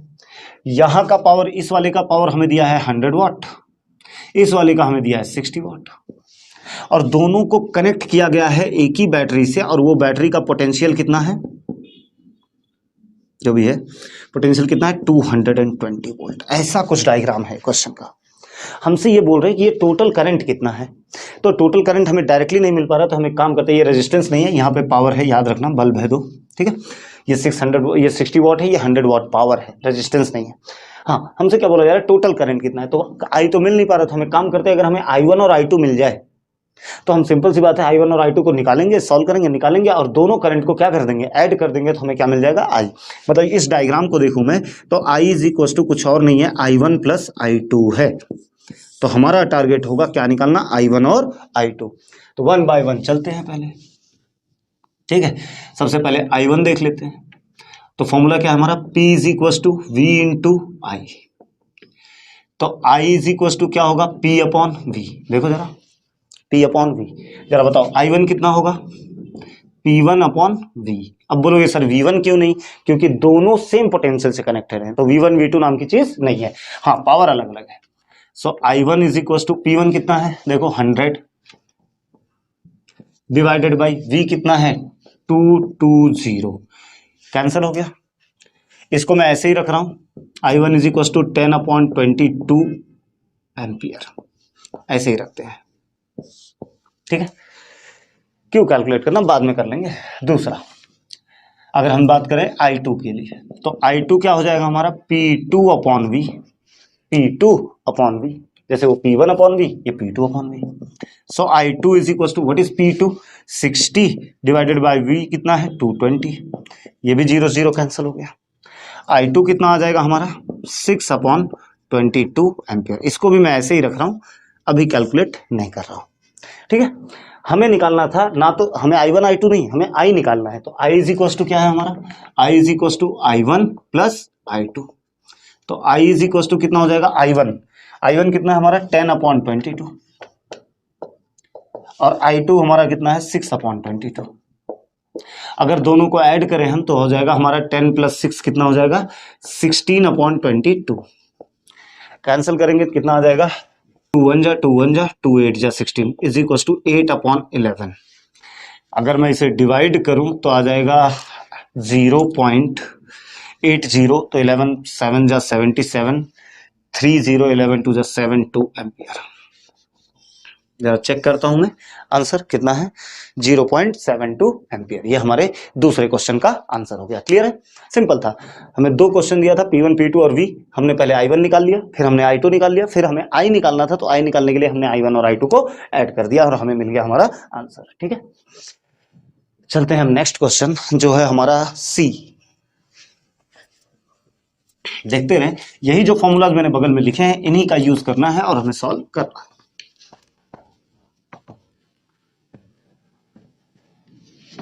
बच्चों पूरा फोकस अपनी पढ़ाई पे ध्यान दो अभी। क्यों? क्योंकि आपके बोर्ड चल रहे हैं। बोर्ड के लिए अब ज़्यादा ऐसा भी नहीं बहुत टाइम तक, बस खाली और ज़्यादा से ज़्यादा 20 दिन और 25 डेज, और वो 25 डेज के अंदर पूरा आपके एग्जाम्स कंप्लीट हो जाएंगे। जितना हो सके उतना लगे रहो, एकदम पूरा एक जोश और जुनून के साथ लगे रहो, है ना। सी वाला देख लेते हैं हम क्वेश्चन, फटाफट, टाइम नहीं लगाते ज़्यादा, है ना। क्या दिया, who will spend more electrical energy. Energy पूछा है, तो एनर्जी अगर पूछा जाए तो मैंने पहले ही बोला एनर्जी और हीट ये सब पूछे थे, ये वाला फॉर्मूला।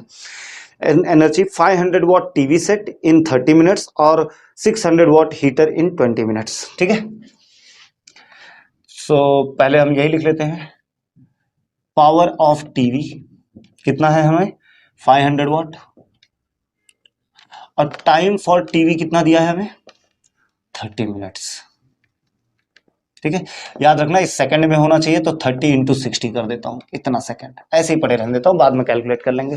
ठीक है, दूसरा हमें दिया है पावर ऑफ हीटर भी है एक हमारे पास, पावर ऑफ हीटर कितना है 600 वॉट, और इसका टाइम हमें दिया है, टाइम ऑफ हीटर कितना दिया है हमें 20 मिनट्स। इसको भी सेकंड में कन्वर्ट करना पड़ेगा, तो 20 इंटू 60 लिख देता हूं, ये सेकंड में कन्वर्ट हो गया।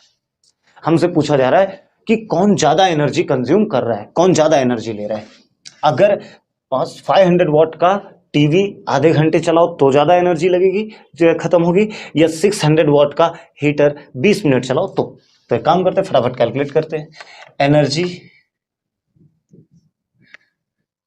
कंज्यूम्ड बाय टीवी, ठीक है, टीवी के लिए पहले कैलकुलेट कर लेते हैं। तो चलो देखते हैं, तो क्या हो जाएगा एनर्जी का फॉर्मूला हमारा, energy E for TV is equal to, क्या है formula, power into time, power of TV into time of TV. देखते हैं पावर कितना है टीवी का 500, और टाइम कितना है 30 मिनट, 30 इंटू 60 सेकेंड, मल्टीप्लाई करेंगे 5 3 जा 15, 15 6 जा 90, 90 हो जाएगा 213, 213 प्लस 4 1234, ये टीवी सेट का आया एनर्जी। बोलो क्लियर है, कोई डाउट? अगर आप चाहिए तो 99 इंटू 10 टू द पावर 5 ही लिख सकते हो इसे, 9 इंटू 10 टू द पावर 5, ठीक है, इतने जूल की एनर्जी यूज हुई। दूसरा एनर्जी कंज्यूम्ड बाय हीटर निकाल लेते हैं, एनर्जी कंज्यूम्ड बाय हीटर। तो हीटर के लिए एनर्जी क्या आ जाएगी, फॉर्मूला वही है, power of heater into time of heater. Power of heater कितना है 600, और टाइम कितना है 20 इंटू 60, तो कितना हो जाए 6 6 2 जा 12, 12 6 जा 6 जा 72, और 2,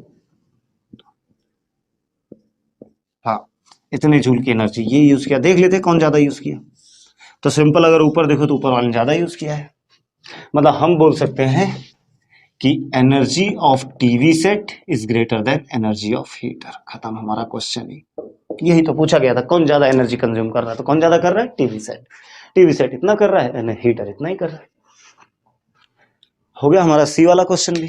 आते हैं हम अपने डी वाले क्वेश्चन एंड लास्ट क्वेश्चन इस एक्सरसाइज का, एक्सरसाइज बोलो इस चैप्टर का लास्ट क्वेश्चन। रब करो इसको, चलो ध्यान दो, हमें दिया है डी में an electric iron of 1100 what, power उसका दिया हमें कितना 1100 वॉट, ठीक है, is operated for 2 hours daily. What will be the electrical consumption expenses for that in the month of April? The electric company charges 5 per unit. अच्छा electricity अगर unit में, power और अगर यूनिट मतलब यूनिट वाली बात करें ना, तो हमेशा वाट को किलोवाट में कन्वर्ट कर लिया करो। तो ये पावर क्या हो जाएगा हमारा, किलोवाट में कन्वर्ट करोगे तो डिवाइड बाई 1000 कर दो, 1100 divided by 1000 is equal to 1.1 kilowatt. तो पावर तो हो जाएगा 1.1 किलोवाट। अगर तुम चाहो तो नहीं करो चलेगा, कोई दिक्कत नहीं है, बट फिर भी मैं चाहूंगा कि तुम उसमें कन्वर्ट कर लो। दूसरा टाइम उन्होंने कितना बोला 2 आवर्स, टाइम 2 आवर्स, ठीक है, डेली यूज हो रहा है। एक आयरन है इलेक्ट्रिक आयरन जो इतने वॉट का, इतने किलोवाट का पावर है उसका, और 2 घंटे डेली यूज हो रहा है वो। 2 घंटे मतलब कितने सेकंड यूज हो रहा है 2 इंटू, अच्छा आवर्स में ही रहने दो, टाइम को भी आवर्स में ही रहने दो, किसमें रहने दो आवर्स में, कोई भी प्रॉब्लम नहीं है। चलो आगे देखते हैं, what will be the expenses for that in the month of April. अच्छा एक दिन में नहीं पूछ रहा, एक दिन में 2 घंटे यूज हो रहे हैं, पूछा जा रहा है पूरे महीने में, अप्रैल मंथ में कितना यूज होगा। तो अप्रैल मंथ कितने डेज का होता है 30 डेज का। तो पहले हम निकाल लेते हैं एनर्जी कंज्यूम्ड इन 1 डे, एक दिन में कितना कंज्यूम हो रहा है। तो एक तो आ जाएगा E इज इक्वल टू क्या है हमारा, पावर इंटू टाइम, पावर कितना है 1.1 इंटू टाइम कितना 2, तो कितना आ जाएगा 2.2, है ना, 2.2 की एनर्जी ये यूज होगा, किलोवाट आवर, किलोवाट आवर, ठीक है 2.2। अब हमसे पूछा जा रहा है नेक्स्ट, इतने में नहीं पूछा जा रहा है, पूरे अप्रैल मंथ में, तो energy consumed in the month of April, energy consumed in the month of April, क्या आ जाएगा, E is equal two month, April month में कितना रहता है, एक दिन में इतना हो रहा है, तो अप्रैल मंथ में कितना, अप्रैल मंथ में टोटल नंबर ऑफ डेज कितने होते हैं 30, तो 30 इंटू 2.2, 30 इंटू 2.2, जीरो से पॉइंट हट जाएगा, 22 3 जा 66 किलो वाट आवर, ठीक है 66 किलो वाट आ रहा है, और इसे ही हम बोलते हैं यूनिट, मतलब एनर्जी कितनी कंज्यूम हुई, 66 यूनिट्स, कितने यूनिट्स कंज्यूम हुआ एनर्जी पूरे अप्रैल मंथ में, 66 यूनिट्स। अब हमसे पूछा जा रहा है 5 रुपीज पर यूनिट के रेट से कितना बिल बनेगा, so cost at the rate of 5 rupees per unit, per unit का 5 रुपए अगर लग रहा है तो टोटल कॉस्ट कितना होगा, तो इक्वल्स टू 66 इंटू एक यूनिट का 5, तो 66 यूनिट का 66 डिवाइडेड बाई 5, 5 6 जा 30, 5 6 जा 30 प्लस 3 33 रुपीज, टोटल कितना पैसे भरने पड़ेंगे, बिल आएगा कितना 330 रुपए, है ना, 330 रुपीज बिल आएगा, किसका, सिर्फ हीटर का आएगा, घर का पूरे नहीं, और भी तो चीजें यूज हो रही होंगी, बट हाँ हीटर जो इतना यूज हो रहा है, एक 2 घंटे डेली यूज हो रहा है, 1100 वाट का पावर है उसका, हमसे पूछा गया अप्रैल मंथ में टोटल कितना पेमेंट उसका करना पड़ेगा उसकी एनर्जी का, तो हमने देखा अप्रैल मंथ में टोटल 66 यूनिट वो एनर्जी यूज कर रहा है, उसी को हमने 5 से मल्टीप्लाई कर दिया, मिल गया हमारा आंसर, ओके ठीक है, चलो ध्यान देंगे जरा, ये तो क्वेश्चन हो गए हमारे, आगे इजी था क्वेश्चन ये भी, और ये एक्सरसाइज का भी खत्म हुआ क्वेश्चन, आता है हमारा नेक्स्ट वाले चैप्टर का, तो नेक्स्ट चैप्टर पे हम चलते हैं फटाफट और देखते हैं उसके कुछ क्वेश्चंस, तो देखते हैं नेक्स्ट वाले कौन से चैप्टर्स हैं, I think refraction of light हमें मिलने वाला है, नहीं हीट नाम का एक टॉपिक है, बट उसके न्यूमेरिकल्स गाइस बहुत लंबा वीडियो जाएगा, तो उसका एक मैं सेपरेट वीडियो बना दूंगा जिसमें हीट के ही न्यूमेरिकल मैं सिर्फ डिस्कस करूंगा और थोड़ा आराम से डिस्कस करूंगा, रीजन उसके पीछे यही है कि अगर हम इतनी फास्ट से वो न्यूमेरिकल्स भी डिस्कस करते हैं तो आपके लिए प्रॉब्लम हो जाएगी थोड़ी सी, तो इसलिए वो ना करते हुए हम सीधा जाएंगे इस टॉपिक पे, ठीक है, रिफ्रैक्शन ऑफ लाइट, ठीक है, ध्यान दें फॉर्मूला क्या है, रिफ्रैक्शन ऑफ लाइट में क्या क्या चीजें हमें यूज करनी है, लिख देता हूं मैं पहले, रिफ्रैक्शन ऑफ लाइट, इसके बाद लेंसेस आएंगे, लेंसेस के भी न्यूमेरिकल्स इजी ही हैं, ठीक है, ये इसके बाद लेंसेस के बाद फिर हमारा लास्ट वाले चैप्टर में न्यूमेरिकल्स बचेंगे, और तो कोई न्यूमेरिकल आपको बचेगा नहीं, ठीक है, और हीट के हम अलग से वीडियो बनाने वाले हैं, तो रिफ्रैक्शन ऑफ लाइट में अगर हम देखें तो रिफ्रैक्टिव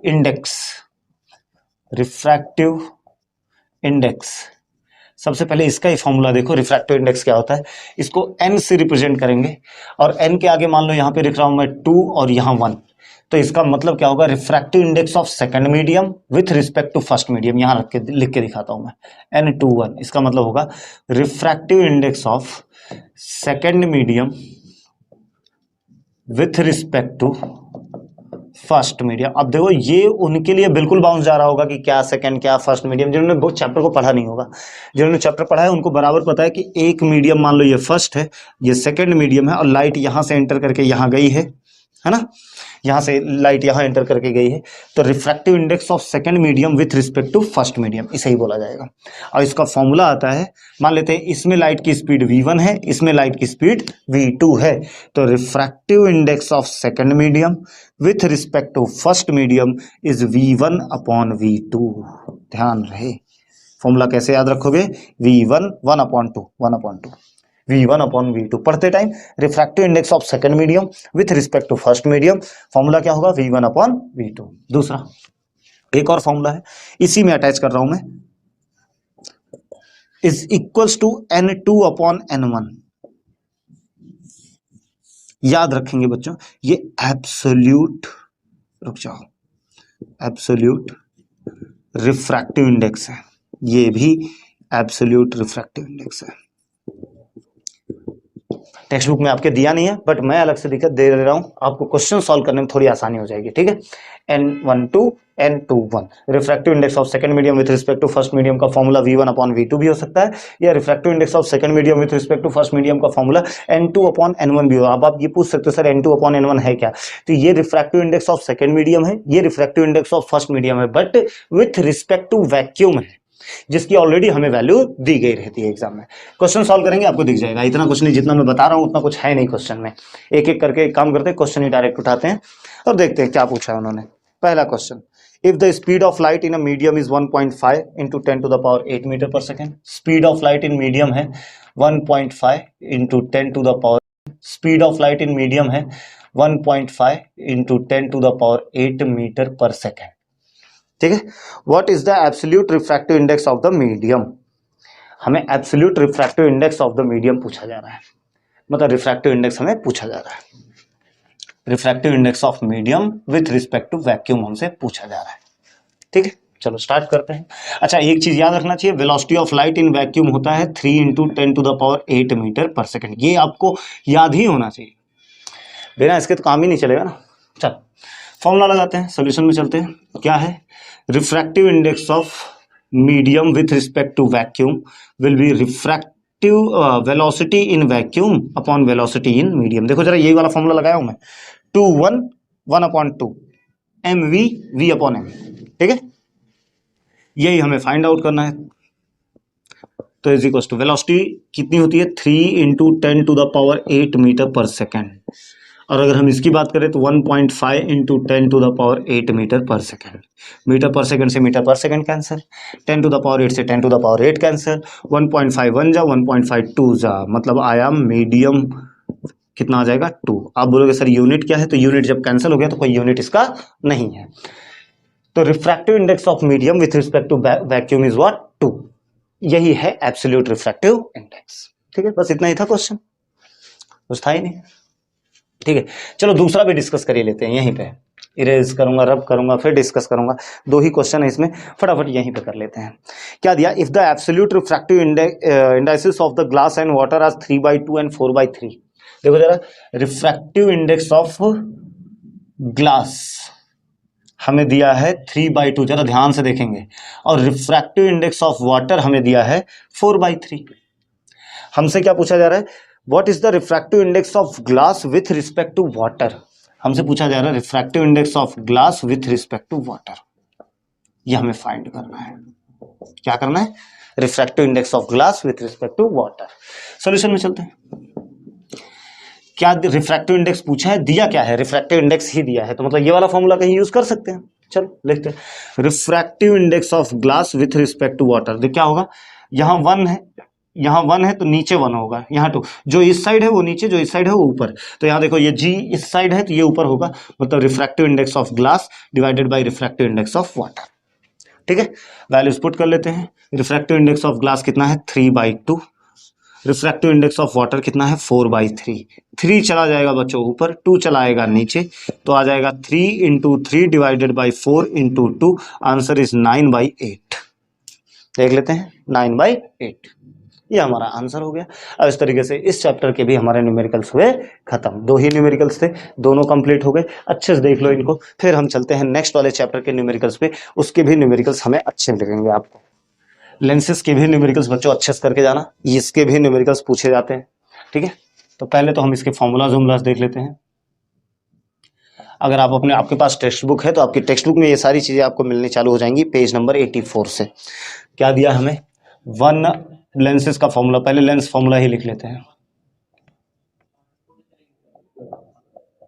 लेंस फॉर्मूला हमारा क्या हो जाएगा, 1/v minus 1/u is equal to 1/f। पहला फॉर्मूला तो यही है। v क्या है, इमेज डिस्टेंस, u क्या है, ऑब्जेक्ट डिस्टेंस, f क्या है, फोकल लेंथ। चलो यहां तक क्लियर। और कोई फॉर्मूला है, यस बिल्कुल है। इसके बाद फॉर्मूला आता है मैग्निफिकेशन का। मैग्निफिकेशन का फॉर्मूला होता है h2/h1 या फिर v/u, दोनों होते हैं, दोनों में से कोई भी लगा लो। h2 क्या है, height of object, sorry height of image, h1 क्या है हमारा, हाइट ऑफ ऑब्जेक्ट। बाकी v और u तो बताने की जरूरत नहीं है, v और u यहीं पे हमने देख लिया। मैग्निफिकेशन। पावर का formula, power of lens, power of lens. तो पावर ऑफ लेंस का फॉर्मूला होता है P is equal to 1/f। ये याद रहे कि f जो है वो मीटर में होना चाहिए बच्चों, अगर नहीं है कन्वर्ट करना, मीटर में होना चाहिए। और इसकी यूनिट जो होती है वो होती है d, जिसे बोला जाता है डायोप्टर। क्या बोला जाएगा, डायोप्टर। ठीक है, जब कभी जाओ शॉप के मतलब ऐसे ऑप्टिक्स के शॉप पे और आपकी आंखों में नंबर है, तो आप देखोगे जब वो कार्ड बना के देते हैं ना, तो उसमें जितना भी आपका नेगेटिव में नंबर है या पॉजिटिव में -1.5 -0.75 उसके आगे डी लिखते हैं। तो वही उस लेंस का पावर है कि तुमको जो पावर आया हुआ है वो कितना है। ठीक है, फोकल लेंथ हमेशा किस में होना चाहिए, मीटर में। एक और कंसेप्ट मैं बिल्कुल आपको बताना चाहूंगा, यहीं पे देख लो कि अगर मान लो बहुत सारे लेंसेस हैं, ठीक है, उनका पावर दिया हुआ है हमें P1, P2, P3, P4 ऐसे दे दिया, मतलब 3 ही लेते हैं। ठीक है, 3 लेंस हैं ऐसे ऐसे, और हमसे बोला गया तीनों को मिला के रख दिया गया ऐसे, तो पावर कितना होगा? तो पावर कुछ नहीं होगा, सीधे सबको ऐड कर दो, P1 + P2 + P3। ये एक छोटा सा लॉजिक ध्यान में रखेंगे, P1 + P2 + P3। ठीक है, पावर्स ऐड हो जाएंगे। चलो बढ़े जरा हम इसके न्यूमेरिकल्स के लिए। क्लियर, चलो ध्यान देते हैं।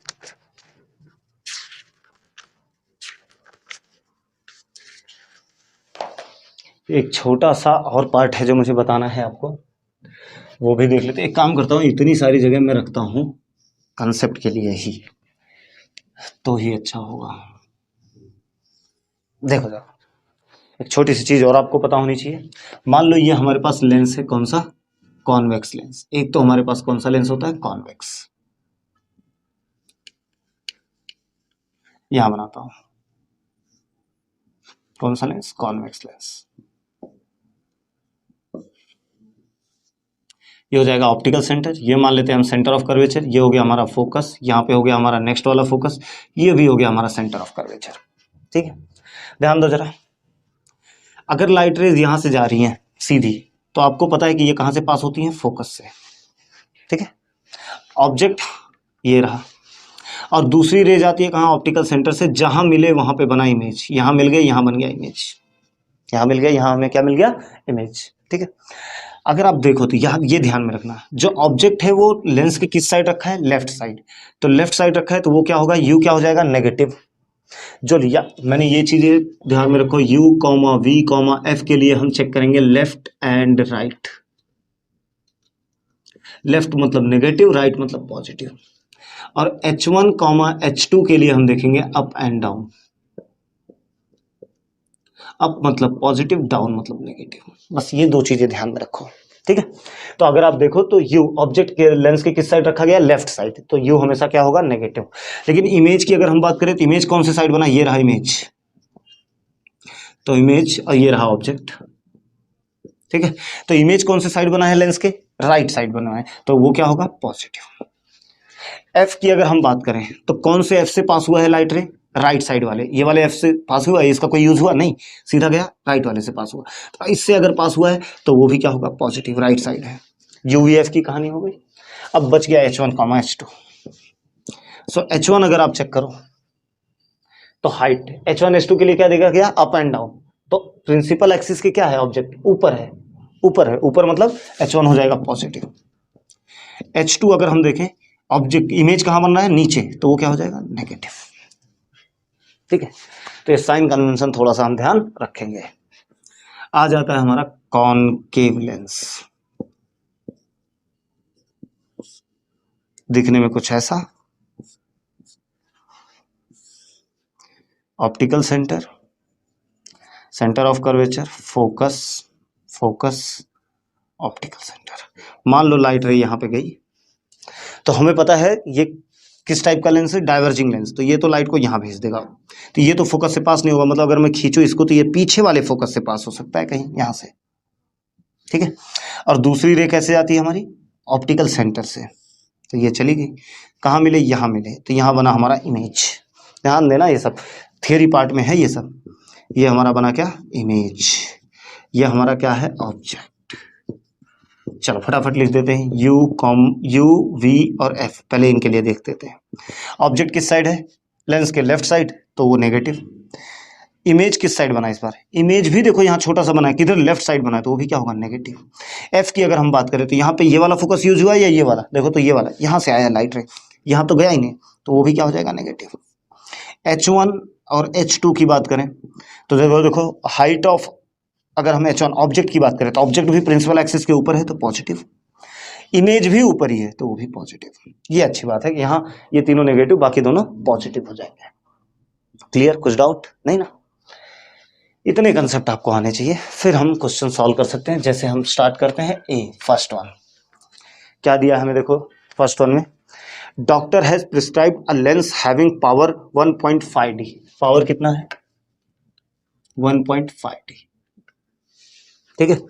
What will be the focal length of the lens, find क्या करना है हमें, फोकल लेंथ एफ।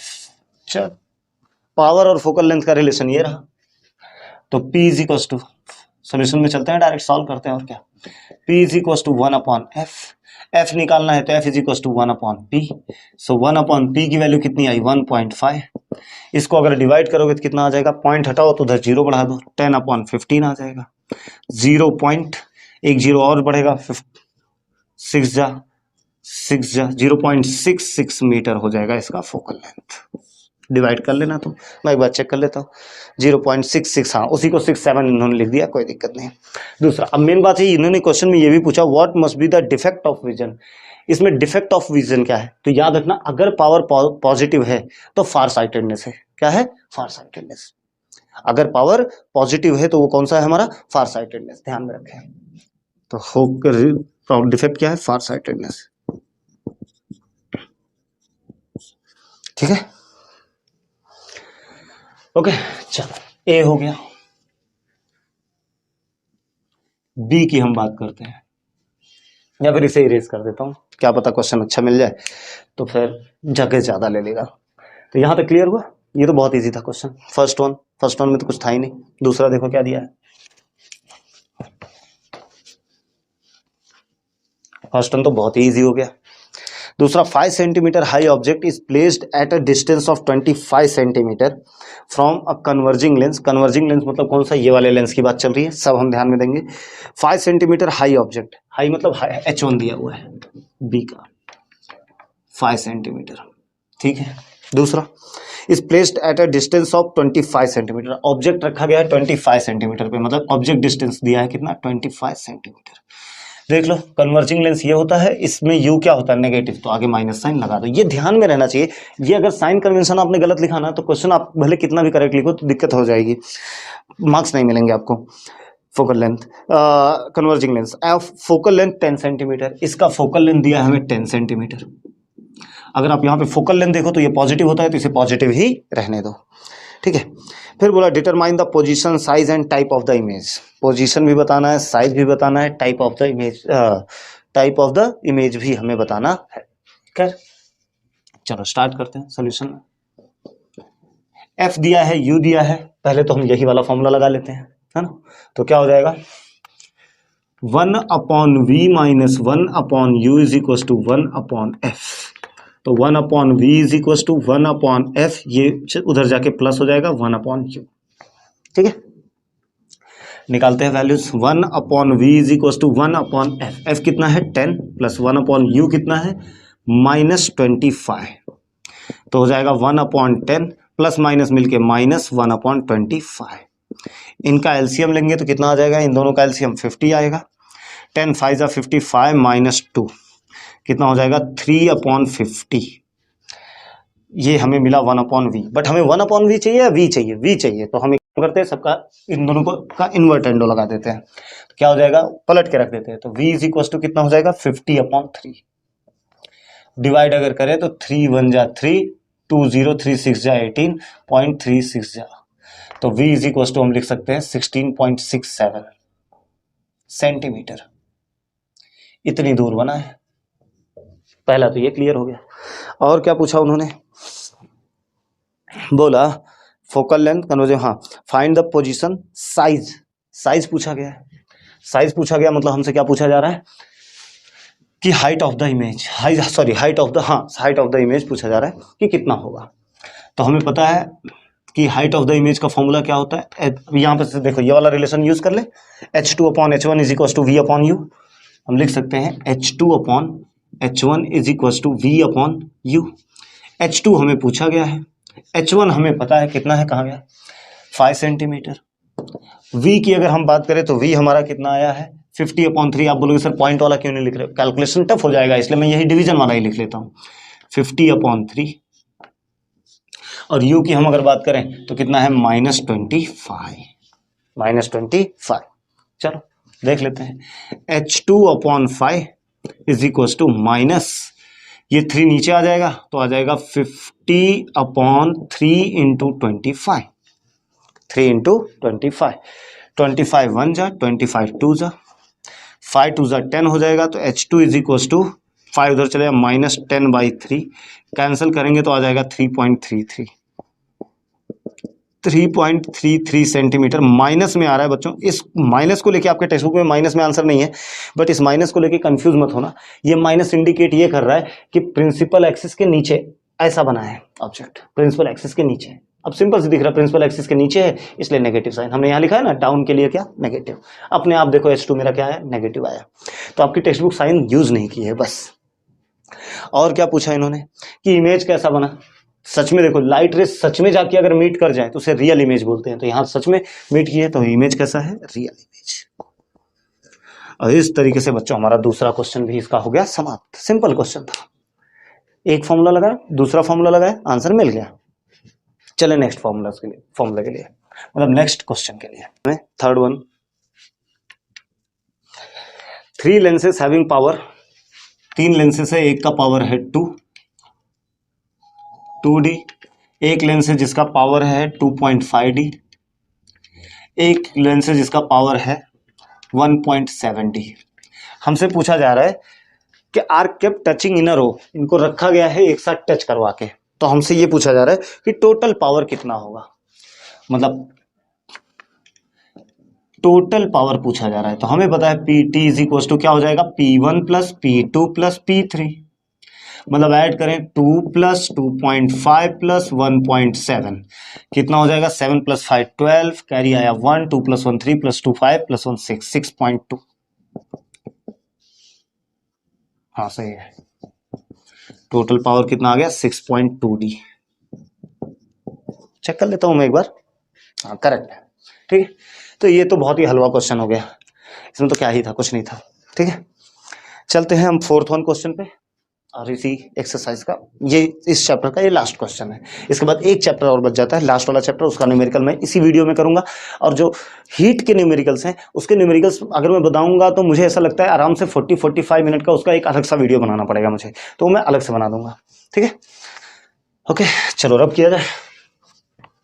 ये सब इजी क्वेश्चन है, इनको जरूर आप प्रैक्टिस कर लेना। ठीक है, क्या दिया गया हमें, An object is kept 60 centimetre from a lens gives a virtual image 20। Virtual image मतलब देखो जहां लाइट रेज नहीं आ रही है, देखो मैंने डॉटेड बनाया है तो ये वर्चुअल इमेज दे रहे हैं। ये कौन सा लेंस है, कॉनकेव लेंस है। ये हमें रियल इमेज नहीं देता, ये कौन सा देता है हमें, वर्चुअल इमेज। कौन सा इमेज, वर्चुअल इमेज। ठीक है, ये सब थियरी जिन्होंने पढ़ा होगा उनको बहुत अच्छे से क्लियर होगा। An object kept 60 centimetre from a lens gives a virtual image of 20 centimetre in front of the lens। ठीक है, चलो देखते हैं। An object kept 60 सेंटीमीटर, इस 60 सेंटीमीटर पे रखा गया है। तो सिंपल है, U हमें दिया है 60 सेंटीमीटर, बट U हमेशा क्या होता है, नेगेटिव, तो हमने नेगेटिव लिख लिया। Gives a virtual image of 20 centimetre, image हमें दिया है H2 दिया है हमें 20 सेंटीमीटर, मतलब इमेज की हाइट, और वो पॉजिटिव होता है तो पॉजिटिव ही हमने रख दिया।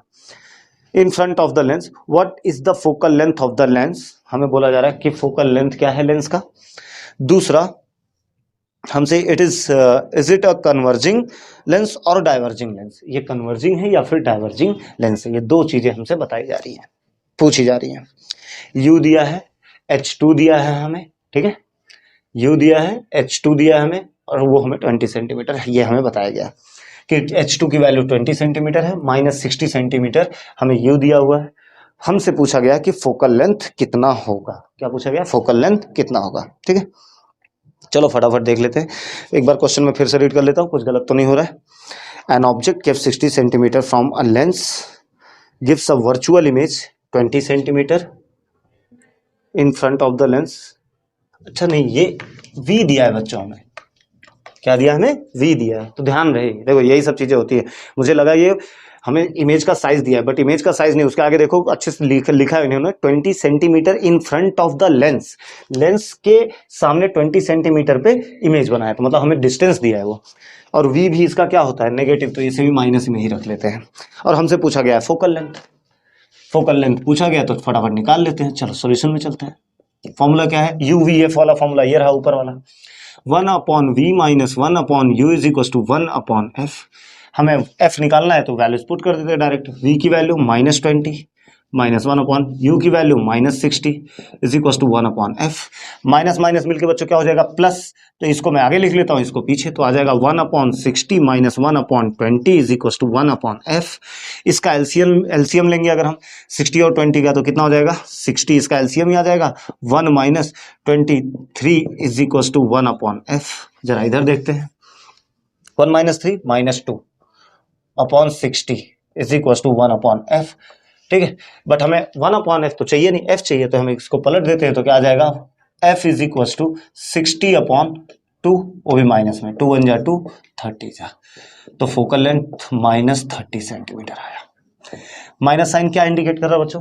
कि कौन से साइड आया? लेफ्ट साइड आया, राइट साइड आया? Left side. तो देखो इसका लेफ्ट फोकल लेंथ कौन से साइड आता है? लेफ्ट साइड ही रहता है। ठीक है, तो ये भी हमारा क्लियर हो गया। अब दूसरा ये कौन सा लेंस है? कन्वर्जिंग है या डाइवर्जिंग? तो दिख रहा है लाइट बाहर जा रही है, तो ये डाइवर्जिंग लेंस है।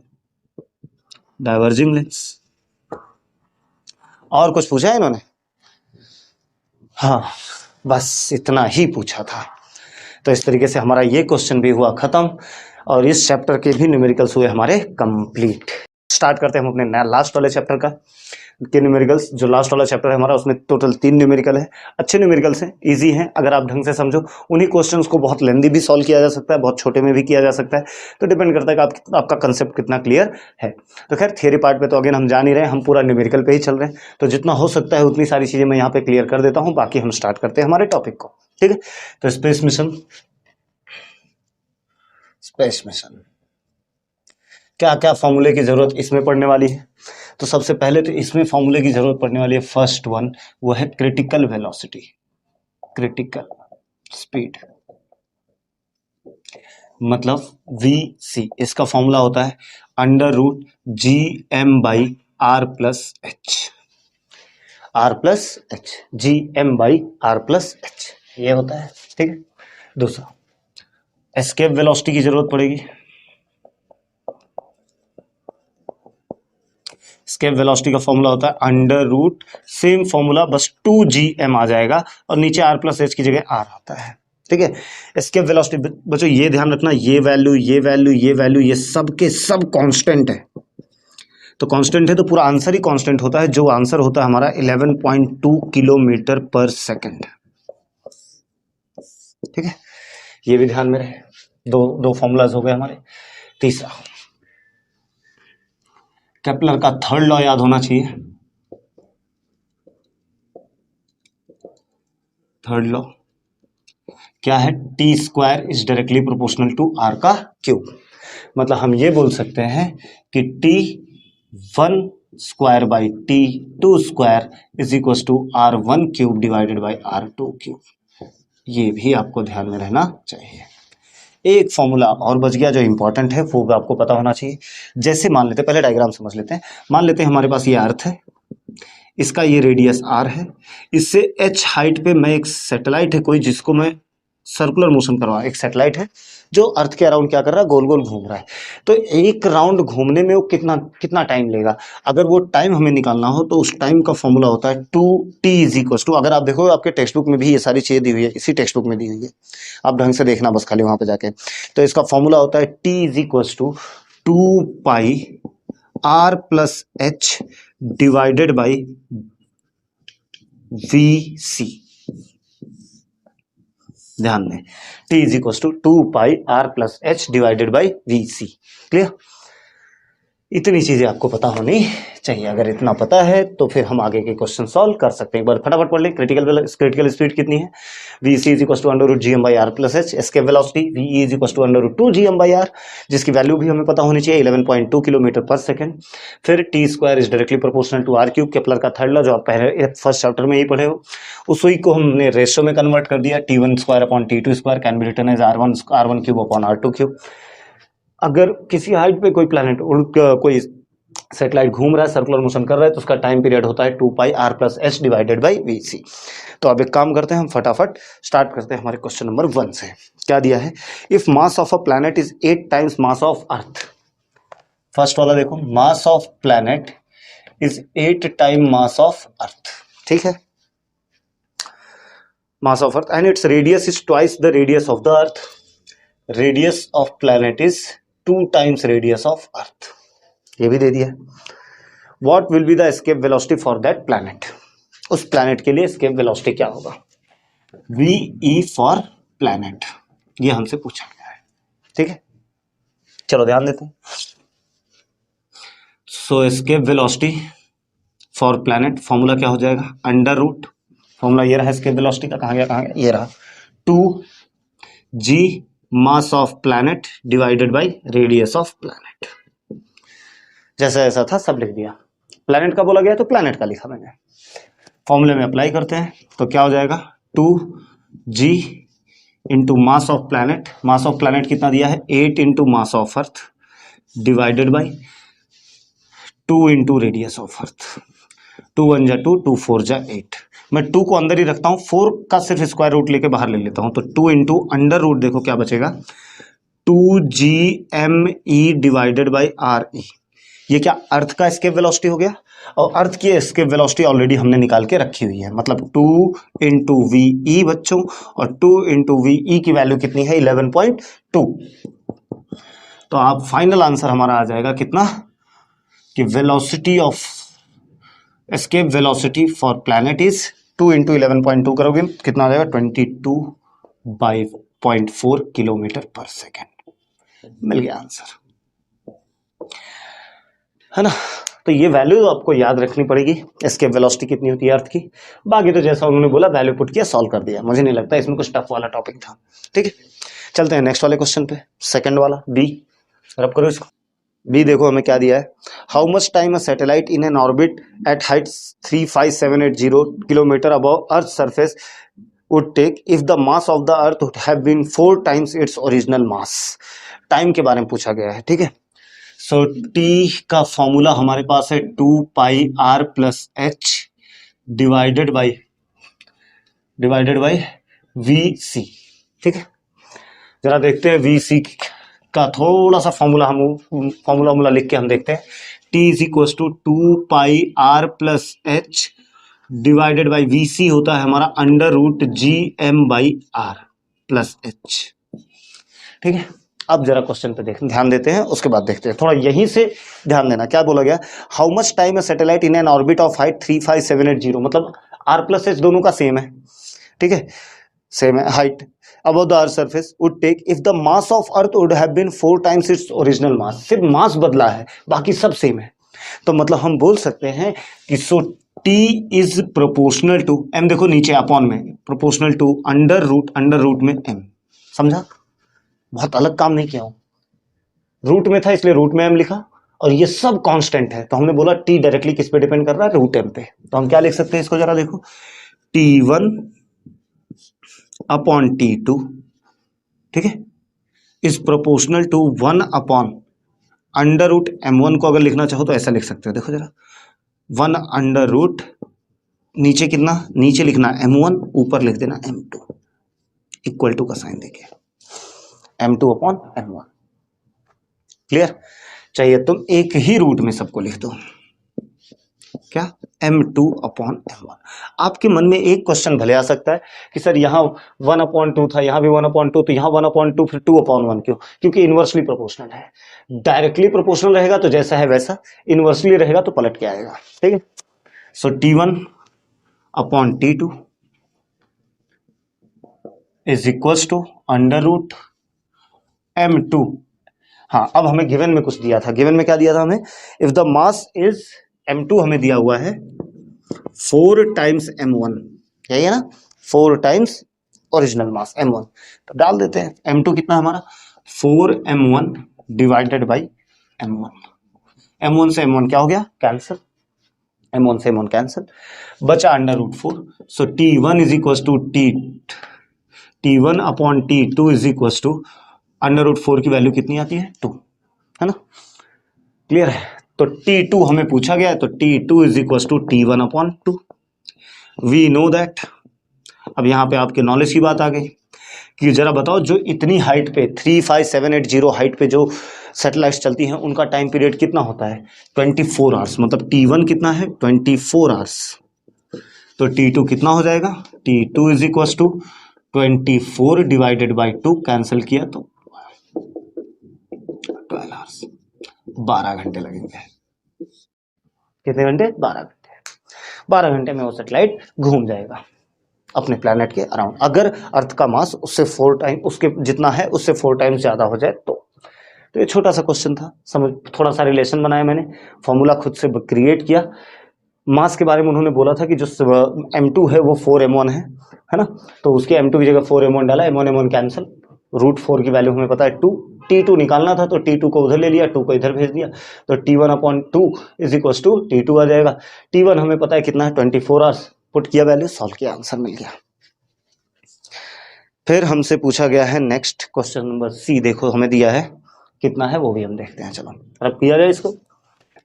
If the height of a satellite completing 1 revolution around the earth in t second is h1 metre, ठीक है,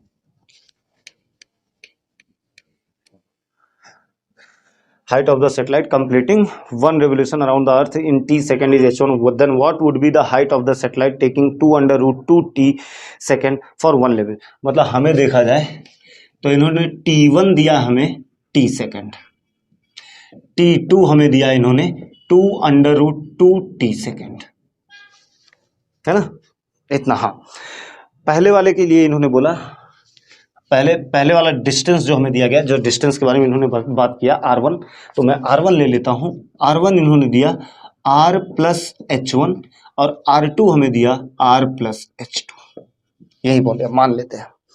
देखो पहला क्या उन्होंने बोला h1 हाइट पे है पहला वाला, दूसरा उन्होंने बोला कितनी हाइट पे हो, कितने हाइट पे हो कि इतना टाइम लगेगा।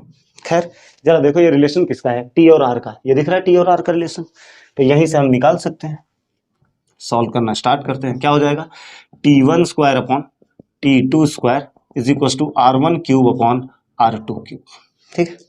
चलो t1 कितना है t है उसका स्क्वायर, t2 कितना है 2 √2t उसका स्क्वायर, r1 कितना है r प्लस h1 उसका क्यूब, r2 कितना है r प्लस h2 उसका भी क्यूब, सिंपल, खत्म हो गया क्वेश्चन। देखो जरा टी स्क्वायर डिवाइडेड बाई 2 √2 का स्क्वायर, 2 का स्क्वायर 4 और √2 का 2, तो 4 2 8 T square is equal to, इसको ऐसे एक साथ लिख देता हूं r plus h1 divided by r plus h2 का क्यूब। अगर आप देखो यहां से तो टी स्क्वायर कैंसिल हो जाएगा, बचेगा 1/8 is equal to r plus h1 divided by r plus h2, ठीक है। क्रॉस मल्टीप्लाई कर देते हैं, काम हो जाएगा। तो r plus h2 multiply by 1 करेंगे तो r प्लस h2 ही आएगा, इसका उधर मल्टीप्लाई करेंगे तो 8r प्लस 8h1 आ जाएगा। h2 हमें चाहिए तो r को वहां भेज देते हैं, तो h2 is equal to 8r plus 8h1 minus r, clear. यहां से अगर हम देखेंगे तो h2 हमारा आ जाएगा 8r minus r 7r plus 8h1, सही जा रहे हैं ना, 8r minus 7r plus 8h1, या कुछ भूल गए हम, 1/2 2 ज़ा 4 2 ज़ा 8 टी स्क्वायर से T square cancel, r plus h1 का cube, okay okay okay okay, wait ध्यान दो, यहाँ से देखो जरा, हमने स्क्वायर रूट क्यूब रूट नहीं लिया, तो आया हमारे पास 1/8 is equal to R plus H one divided by R plus H two का क्यूब। क्यूब हटाना, क्यूब रूट ले लेते हैं तो आ जाएगा 1/2 is equal to R plus H one divided by R plus H two. अब ठीक है, क्रॉस मल्टीप्लाई करेंगे तो क्या आ जाएगा, R plus H two is equal to 2r plus 2h1। h2 हमें फाइंड आउट करना है तो r को उधर भेज देते हैं, तो h2 is equal to 2r plus 2h1 minus r। 2r minus r करेंगे तो हमारा r plus 2h1 this is और h2। जरा एक बार आंसर चेक कर लेते हैं, r प्लस 2h1, हाँ करेक्ट है। इतनी हाइट पे अगर हम भेजते हैं सैटेलाइट को तो वो 2√2t सेकेंड लेने वाला है। क्लियर? और इस तरीके से हमारे चैप्टर के तीनों न्यूमेरिकल हुए कंप्लीट। आई होप आपको समझ में आए होंगे। आप इन्हें ढंग से घर पे एक बार अच्छे से वीडियोस देखें, उसको पढ़ें, समझें। नहीं कुछ डाउट आए तो फिर से पूछें। अगर कुछ ऐसा लगे जो आपको समझ में नहीं आया तो बिल्कुल आप कमेंट बॉक्स में पूछें, मैं उसका आंसर बिल्कुल दूंगा। साथ ही साथ मैं एक चैप्टर के न्यूमेरिकल अभी भी बचे गए हैं हीट के, बाकी सारे चैप्टर्स के कंप्लीट हो गए हैं, तो हीट के न्यूमेरिकल्स मैं अलग से बना दूंगा, जिसे अलग से अपलोड कर दिया जाएगा। वो अलग से मुझे अराउंड 30-35 मिनट्स का टाइम लेगा, इसलिए मैं इसके अंदर अटैच नहीं कर रहा हूँ, क्योंकि और ज़्यादा लंबा आपका वीडियो हो जाएगा। ये ऑलरेडी वीडियोज़ लगभग देखा जाए तो 1.5 घंटे से ऊपर का ही हो गया होगा टोटल अगर हम देखें, जिसमें सारे चैप्टर्स के हमने न्यूमेरिकल ही कवर किए गए हैं। ओके गाइस, तो ठीक है, आप पढ़ें अच्छे से, कुछ डाउट रहे तो पूछें। चैनल को लाइक एंड सब्सक्राइब बिल्कुल कर दें, ताकि बाकी जो भी वीडियोस अभी एग्जाम टाइम पे आपको अपलोड किए जाए वो आपको मिलते रहें। ठीक है, मिलते हैं हम अपने नेक्स्ट अगले वाले वीडियो में। तब तक के लिए बाय बाय, टेक केयर, पढ़ते रहें।